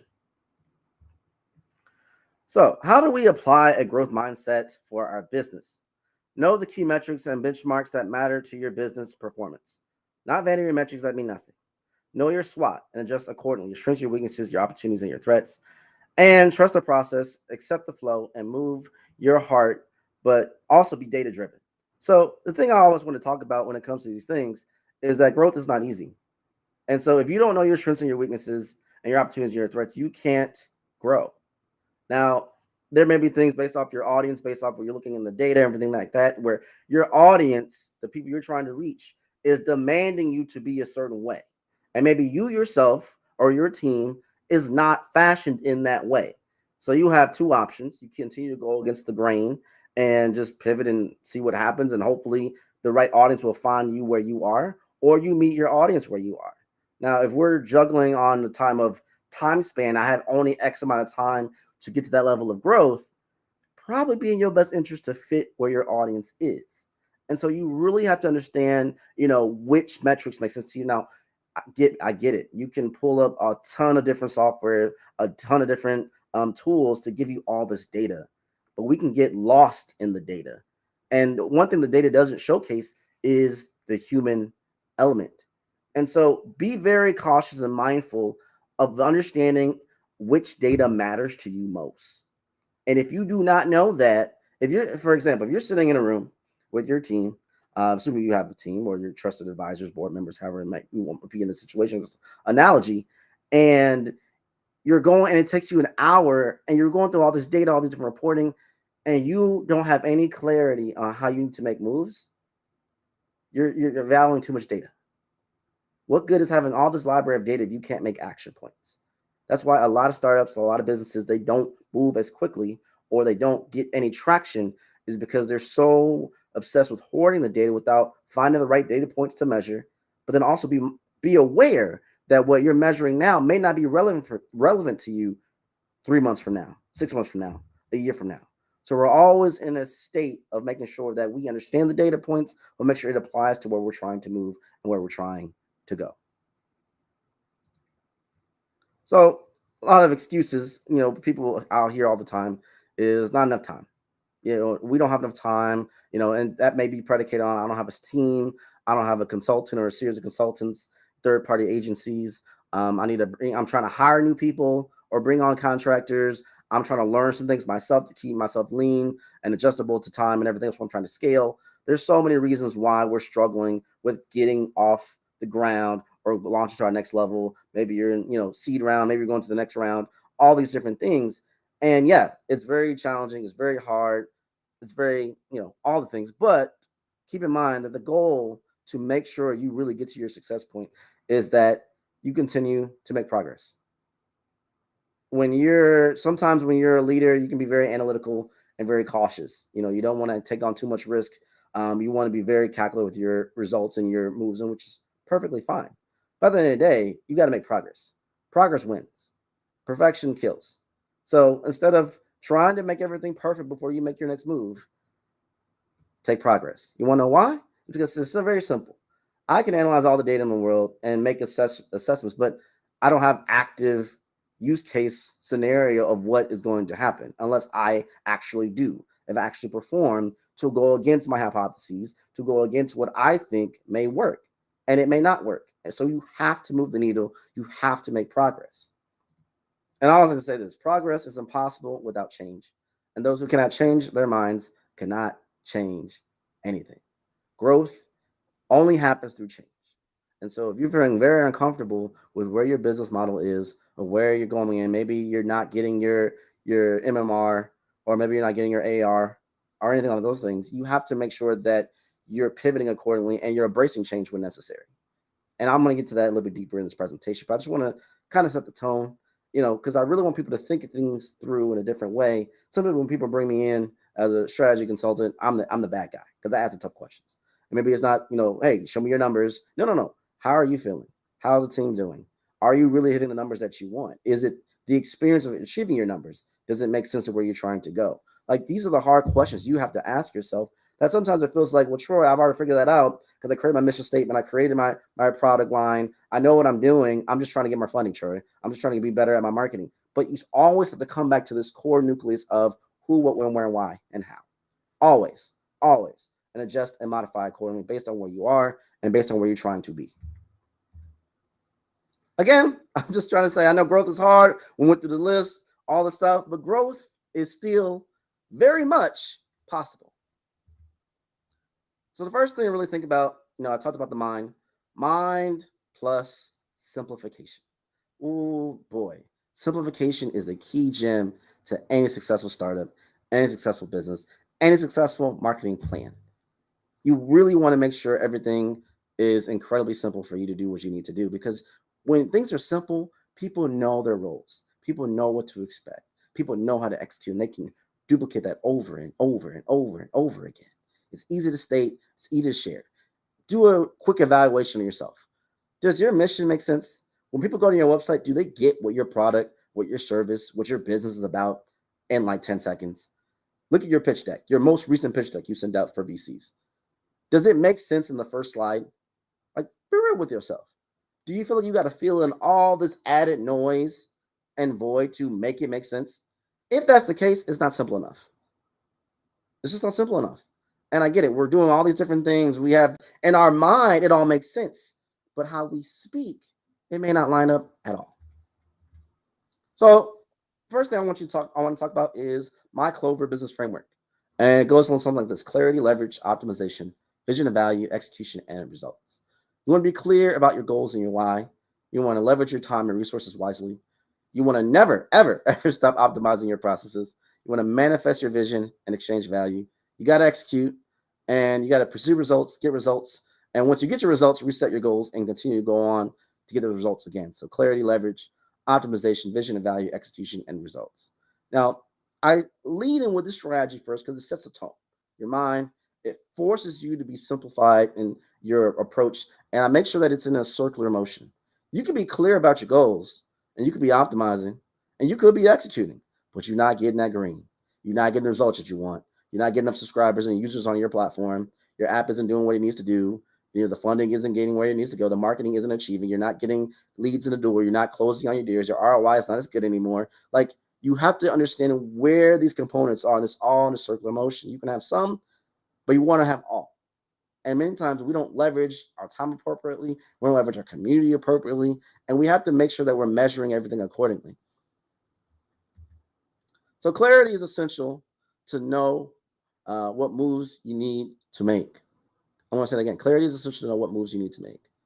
I don't know how many times I've asked people these key questions of what's going wrong, what's going right. Like, they identify there's a pain point, but do you know specifically what it is? And do you know what you've tried?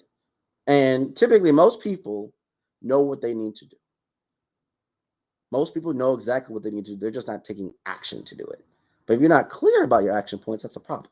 So always be clear about where you're trying to go. You must leverage everything available to you to succeed. I can't stress this enough. There's enough room for all of us in the sky to fly. And so when you are in your own ecosystem, you need to leverage other individuals, leverage your network, leverage your community. And I mean, like, really go into depth, because that's how you're going to have sustainable processes and systems. That's how you're going to get access to doors you can't get access to if you're a marginalized business, or you're coming off the ground. You have no clout. You have no validation to your name yet to prove that your product or service is a valuable assets to maybe get that funding, maybe get that support. Maybe your marketing isn't up to par. You really need to make sure you're leveraging anything at your disposal so you can win. Nothing works perfectly. Therefore, optimization is essential to make adjustments accordingly to keep you on track for your goals. I can't stress this enough either, is that, we'll make a marketing strategy plan, we'll put ads out there and set it and forget it type of thing, like you're on a QVC commercial. And that's not the case. When you really want to grow, you're always in a state of optimization. Even when things are working, even when you hit your OKRs, your KPIs, you hit your MRR for the month, you're all these different things in alignment, you're always at a state of what can I improve, because you never know when things may dip. There's things in our control, but there's a ton of things outside of our control. And so the best state of mind for your team, for your process to scale and grow, no matter where you are in the business cycle, is to be always in a state of optimization. And you must have a vision of what success looks like and know what exchange of value you provide and require. Like we all talk about, you hear all the time, give value, give value, give value, give value. But I like to make sure that you're receiving enough value back to fill in your well, because you only give so much value out. You have to make sure you're taking enough value back in. And so even if you're pitching to VCs, make sure that you're getting value back from them. Maybe they don't choose to fund you right now, but let's see if I can get value from them. And I always say this, I always say the relationship status of BAE, buyers, advocates, and elevators, is that understand that, yeah, we need buyers, but I also need advocates and elevators too. And so when I approach it that way, there is no sales call where I don't get a win. If I don't get a buyer, you pretty much know in the first 5 to 10 minutes, 15 tops, if they're going to be a potential buyer. You pretty much can tell. And if they're not, I'm going to swerve. And can you be an advocate? An advocate being someone that's going to make a suggestion for me, make a referral for me, make a connection for me. They're going to take an extra action. They themselves may not want to buy, but they can connect with someone who can buy. And that's just as valuable, because that's what's work for me going through my sales line, trying to do outbound or inbound marketing, my cold calls, my cold emails. When I have a hot lead for someone just going to make the connection for me. And if they don't want to do that right now, they can always be an elevator. That means they're liking you're connecting with you on LinkedIn, they're liking engaging your content, because even that action could potentially bring someone in to be identifiable and see who you are, and maybe that could lead you to a buyer. And so stop thinking that buying is the only way possible within your sales team or within yourself. Buyer, advocate, or elevator.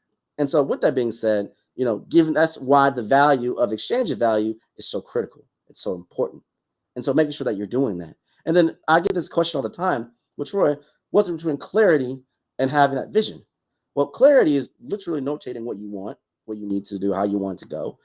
Vision is manifesting it.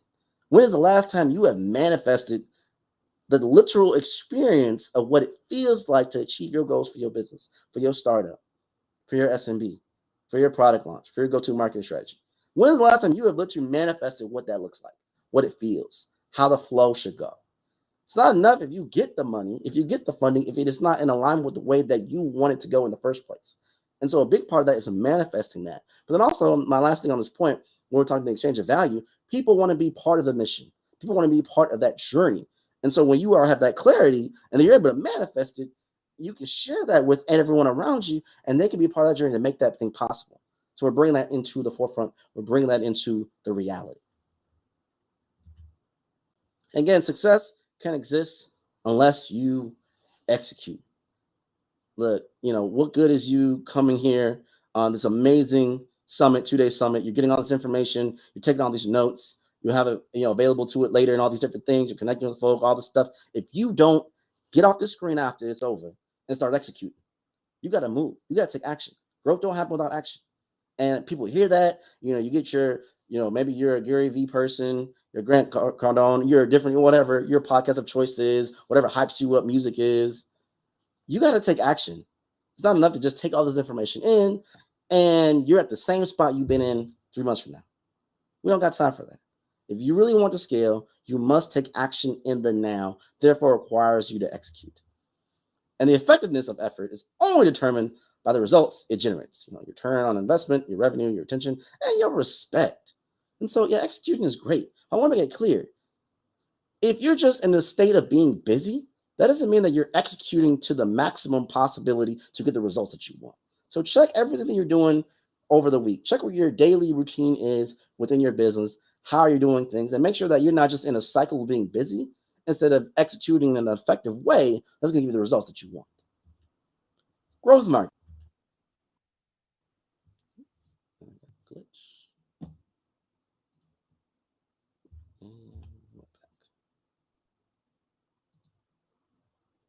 Okay, there we go.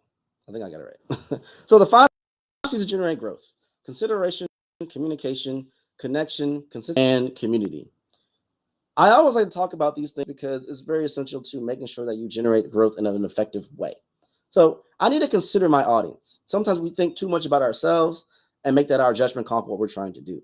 And we're not considering what the pain points of our audience want, the pain point of who we need to reach and have an engagement with.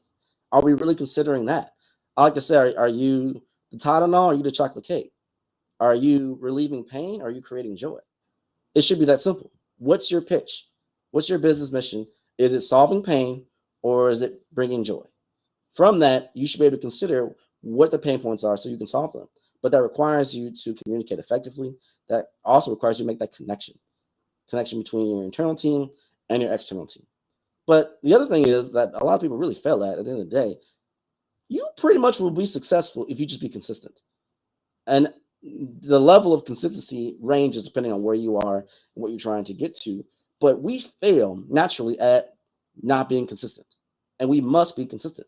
And we need community. We can't do it by ourselves. Community is the most effective currency. Why do you think when we look at Web3 and blockchain and NFTs and all the different things, those that rise up, they have a strong community. They have a strong foundation. And as we're seeing the creator economy boom to where it is now, community is literally currency. And so you need all 5 C's, but you definitely want to make sure that you're growing that community. That community is going to open doors for you. That community is going to give you access. And if you feel like your startup, your business, your organization is in a silo where you don't have a community, you need to start growing one. That doesn't mean that community is going to equate necessarily to dollars and cents and give you the money that you want, but it is an effective and critical component to sustainability as you scale. And the other thing I want to talk about on that real quick is applying the past method to scale. Present information. You don't want to tell people. You don't want to just be like, here it is. You want to present. Let them feel that they have a choice in the conversation, that they can interpret what it needs to be, and you're just the guide. And you want to ask questions. You shouldn't be a broadcaster. All you're doing is you're talking, and you're not active listening. So the best way to get the most out of people you're trying to connect with, get funding from, drive revenue from, be a part of your team, give you access to certain things is ask them questions and align your answers to how you can solve, how you can be of help, how you can be of service. I'm sure this is like bare minimum. This is very core concept stuff. Yeah, but trust me, if businesses were doing it as effective as they could, more will be successful instead of 70% of businesses failing. So yeah, you want to ask questions. You want to present the information. It's all psychological warfare where you have to come in the right way. That will give you a better presence of access than coming thinking, the bee's knees. Then you want to share what others are saying. Like I said before, there's enough room for all of us. It's got to fly. When you can present yourself in where they're, hey, there's people who are doing things similar to me. They're not exactly like me, but they're similar to me. That shows I have no worries. I want to just share the facts. I want to share other examples of other people who are doing maybe similar or things that are in conjunction to what I'm trying to do. And amplify other people. Doesn't mean that they will always amplify you in return, but it doesn't look good on your content. It doesn't look good in the conversations when all you talk about is yourself and you're not referencing other people who can help you as well. Then you want to sway. You want to sway your content. You want to sway your marketing. You want to sway your message. Now, let me be clear that, you can't control everything going on in the world. Everything doesn't, make sense in the grand scheme of things and how it goes. However, you do want to make sure that when you are swaying, that you're meeting your content where you are and where you're trying to go in the most effective and efficient manner. And I realized when my computer screen glitched, I skipped a few slides. So let me go back a little bit. Here we go. So activating your growth marketing. You want to be direct about what you want. You want to be authentic in who you are. You want to be resourceful with your how. And you want to be tactical with your movements. Very clear. But people are failing at that. I'd rather, if you're trying to get funding, if you're trying to really make sure your marketing is as effective as it can be, you got to be direct. Stop floating the boat. Stop just trying to use very fancy ways of getting around the big ask. Just be straightforward with it. People are coming out of this pandemic. No, we're still kind of still in it, but really deep in a lot of the modifications. Your audience, those you're talking to, are too smart. Too smart. You can't hide. They have this. They're going to fact check you. They're going to look at everything about you. So you rather be direct about what you want, who you are, what you're trying to be. Be authentic when you're trying to go with these things. And then we're going to think about, being resourceful. Be resourceful with your how. You're not realizing like, okay, I can't do this. Too much we focus on what we don't have. I don't have the funding. I don't have the technology. I don't have the marketing team. What can you do? What can you do? And just reframe it accordingly. And then you want to be tactical. Be tactical with your movements and how you're going about all these different things appropriately. So to expand on that even more, be direct in your communication, ask, challenge, tell, and entertain. Be simple, clear, and relevant. Be authentic in your messaging. Be relatable, share truth, be transparent, honest, and upfront. Be resourceful in your approach, know your strengths, capitalize on them. Use what is available to you to grow. Be tactical in your execution, activate strategies, build systems, and develop tactics for repeatable success. See, this is really kind of that core thing where I talk about here when we think about the mind, and now to the marketing side. And we're going to get to the last one in just a minute or two. But I really just want to sit here and really, sit there and let it marinate with you all, because it's very critical. These are the simple things. These are the easy things that we miss in our presentations, in our marketing, in our sales, and all of these things. We're missing it. And I don't want you to miss it. I want you to get to your level of growth in this year, not next year, not 5 years from now, in this year. And so it does require you to be direct and authentic and resourceful and tactical in your approach. And last thing on this section is conviction plus commitment plus consistency plus confidence creates opportunities. Again, conviction plus commitment plus consistency and confidence create opportunities. If you're not confident about what your product line is, what your startup is, what your business is, what your marketing message is, do you think people can feel that? And that may be the very thing why you didn't get what you wanted to get right now. You got to be very confident and have that conviction. But we can also be consistent and committed to it. It requires sacrifice. But those 4 C's literally create the opportunities that you've been looking for. And so make sure that you're applying that, and it resonates across all the different spectrums. When I go to your website, I need to feel that swagger. I need to feel that confidence in your tone. Just don't tell me what the product, no, tell me with conviction that it's going to do what I need it to do, that I know that if I invest, or if I buy, or if I join, or I subscribe, or if I add on as a member, I'm going to get the result that you're saying I'm going to get. So skipping ahead here, talk about growing money. And I'm all about sustainability. That's a big thing for me, is that what good is if you have a really good month and then the rest of the year just tanks? You have to make sure that you're building it in such a way where you're really growing in a way where it's sustainable and not just up and down, up and down, up and down. You want that sustainable level of growth. That means you're really hitting your stride. That really means you're in all cylinders are a go, and you're making things happen in the most efficient and effective way. And so here's the thing that I'm going to do before we do any Q&A, and I think it's very critical, and I find it very important. Again, I'm really big on the mnemonic, easy ways to address certain things, and this is my leads blueprint. The first thing I always say is leverage language to launch. Many of you are making noise, but you're literally not speaking in the language to your ideal customer, your ideal audience, the VC you're trying to go after for funding, crowdfunding, whatever your phase you're in. You're not speaking the right language. When's the last time you've really assessed, like full honestly, let someone hear your pitch and see everything accordingly, and without you getting upset or taking it personal, ask for feedback on everything from start to finish. I don't care how many years you've been in the game. I don't care how much money you attribute up to this point. You haven't got what you want now because you're here. You're listening. You're trying to grow and you're educating yourself. And so are you using the right language to launch? And the only way you can determine if you're leveraging the right language to launch is if you listen. If you put yourself in a situation to allow people to give you that feedback, that insight, that understanding, and seeing where things are not making sense. Because in a lot of cases, I use this example all the time. You may be speaking French and someone else is speaking, wants to hear it in German. What good is that if you're not speaking? And you could say that this thing's going to change my life. This is going to get me where I need to go. But I can't understand it. So it doesn't matter how many times you say it, how many times you post about it, how many times you present it. It doesn't land because it's not in a language that I understand. If I'm the one who has the money that I'm trying to get to you, or if I'm the one who's trying to be a part of your community, use your product or service, you have to make that language match me. Not just continue on the pathway of what you think the language needs to be. It needs to match the person you're trying to directly attack to. And so if you're not hearing your OKRs, your KPIs, even for this last 30 days, maybe look at what language you're using and how you're presenting it. The next thing, you want to educate and entertain to enchant. Look, nobody wants to deal with a presentation or have a pitch sold to them where, you're educating me on all the stats of what it can do, but you're not showing me that swagger.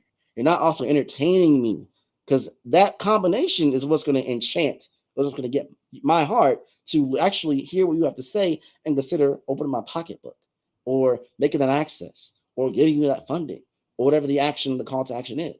So you have to make sure that you're actually presenting it in such a way where you got that swagger to it, where you're educating, but you're also an entertainment business. Are you doing enough of that? Which that doesn't mean I get people always saying, well, I don't got time for TikTok and I don't got time to create video. I don't got time.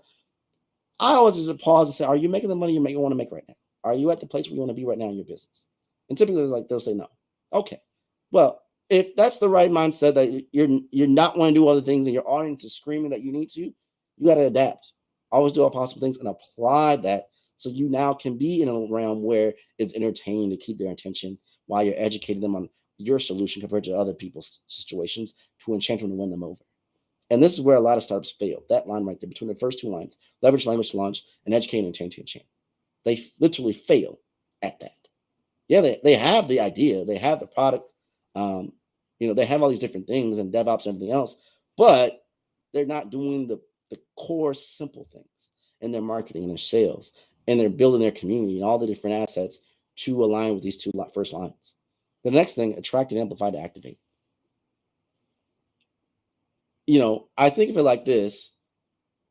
You could have the most amazing thing ever, and it's on its own side, it's on its own island. But if no one knows it exists, does it exist? It doesn't exist to the mind of your customer, your ideal client, your ideal funder, or whatever your specific persona is. And so you have to make sure that you're putting in the effort to attract the individuals that you want, then amplifying your message, you're amplifying them, you're amplifying the solution to activate them. Yeah, you get a lot of people who go through paid ads, and paid ads will bring them to the door. But what keeps them in the door? What keeps them going through is that organic content, is that community, is that establishment. And so you don't think you can just drop 10, 50, 100K or more in ads a month, a year, or however your ranges are, and think that's enough.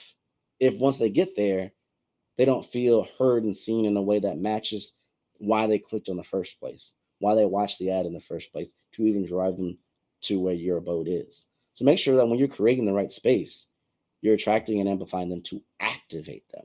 And again, when I said earlier about relationship status, bay buyers, advocates, and elevators, activate doesn't mean that they're all going to be buyers. We got to stop making it seem like that's the only option you are to me. That's not the case. There's multiple buckets they can fit in that can still move the needle and make sure you're sustainable. That's the key, sustainable. Dream big and distinguish yourself to drive. Well, Troy, what does that mean? Back to my point about visualization a few slides earlier, you got to dream big. You got to tell me what it looks like. Show me the promised land. And make sure that your audience, your key individuals can see that, can hear that, can feel that. And distinguish yourself. I said this before. A lot of you all are making a lot of noise. You're in busy land. Busy. Got 50, sales calls a week, all these different things.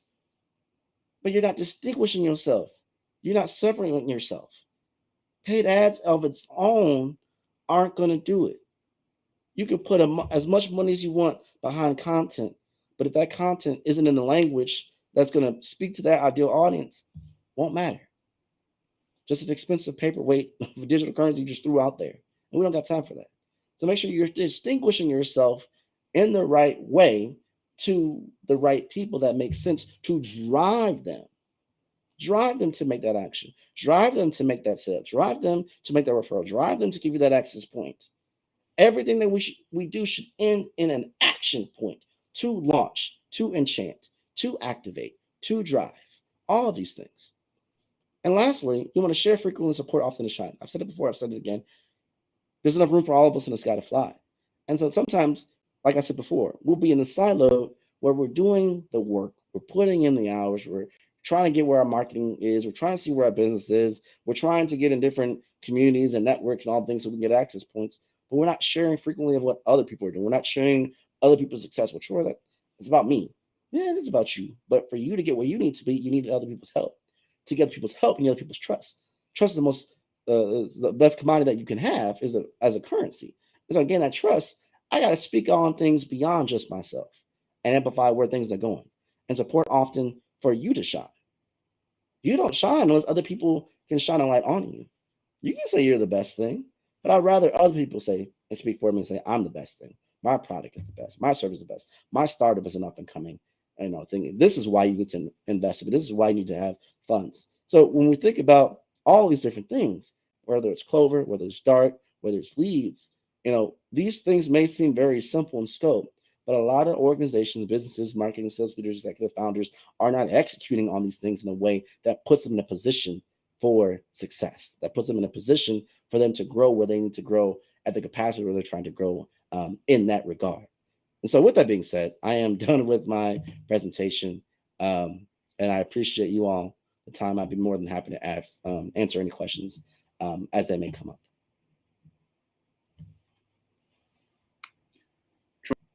Troy, that was awesome. Thank you so much. So I'm going to bring Jenna in with me, but while we wait for some questions to come in, can you share with everyone where they can find you online?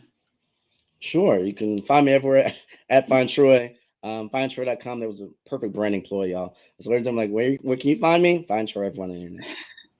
That's awesome. It's very clever. Well, it doesn't look like we have any questions yet. Is there any final thoughts you'd like to leave our audience with? Sure. My biggest thing, I really focus on concepts.